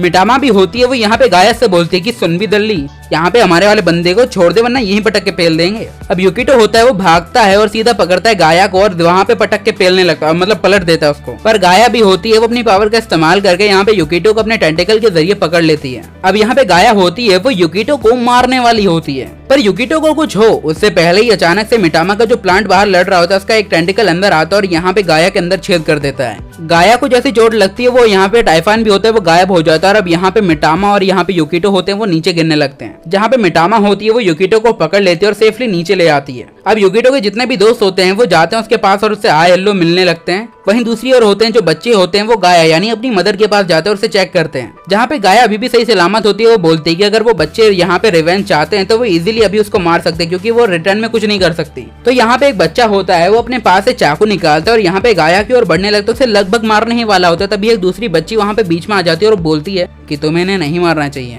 अब इसके बाद वो बच्चा भी होता है बोलता है ठीक है भैया नहीं मारा, और गाया होती है अपने पास्ट लाइफ के बारे में सोचती है कि उसकी लाइफ कोई अच्छी नहीं रही है। एज फॉर इस गांव की परंपरा वो लोग होते हैं वो भंड होके पार्टी वार्टी करने लगते हैं जहाँ पे टिकनी बनी होती है, डीजे और बाकी सब दे रहे होते हैं बीजे। पर एडर को यहाँ पे आइसक्रीम कुछ ज्यादा ही अच्छी लग रही होती है। वहीं दूसरी ओर युकिटो होता है उसने गाया को एकदम अभी तक सही सलामत रखा होता है। वो उसे बोल रहा होता है कि वो उसके ऊपर और उन बच्चों के ऊपर नजरें बनाए रखेगा। अगर वो कुछ भी उल्टा सीधा करने की कोशिश करेगी, जहाँ पे काय नाम का एक बच्चा होता है वो उसे सब कुछ बता दे। अब यहाँ पे मामला एकदम सही सलामत होता है, सेट हो चुका होता है, लौंडे को रिक्रूट कर दिया गया होता है। वही मिटामा होती है वो गाया से बोलती है कि हमारे साथ हाथ मिला लो, चैन की जिंदगी जियोगी। पर गाया उसे ही परेशान करने लगती है। जब ये बकचोदी चल रही होती है तभी यहाँ पे जो लोकी होती है वो अचानक से हमारे लौंडे के पीछे आ जाती है, जहाँ पे हमारा लौंडा तुरंत ही उससे पूछता है कि मिटामा का इतना हाई फॉलोवर काउंट है वो तुम्हारी देन है ना? लोकी बोलता है कि हाँ, क्योंकि ये टाइफाइन होता है वो मुझे बहुत ज्यादा अनोइंग लग रहा था जिस वजह से सोचा कि यही करना सही रहेगा। तो हाँ मैंने अपने कुछ फॉलोवर इसे भी दे दिए। युकिटो बोलता है कि इसका मतलब तुम अभी भी हमें कमजोर समझ रही हो, तो ऐसी गलती मत करो यार, क्योंकि हम भी शतरंज के वो खिलाड़ी हैं, जब अपना दांव चलते हैं तो सामने वाला भौचक्का रह जाता है। लोकी भी बोलने लगती है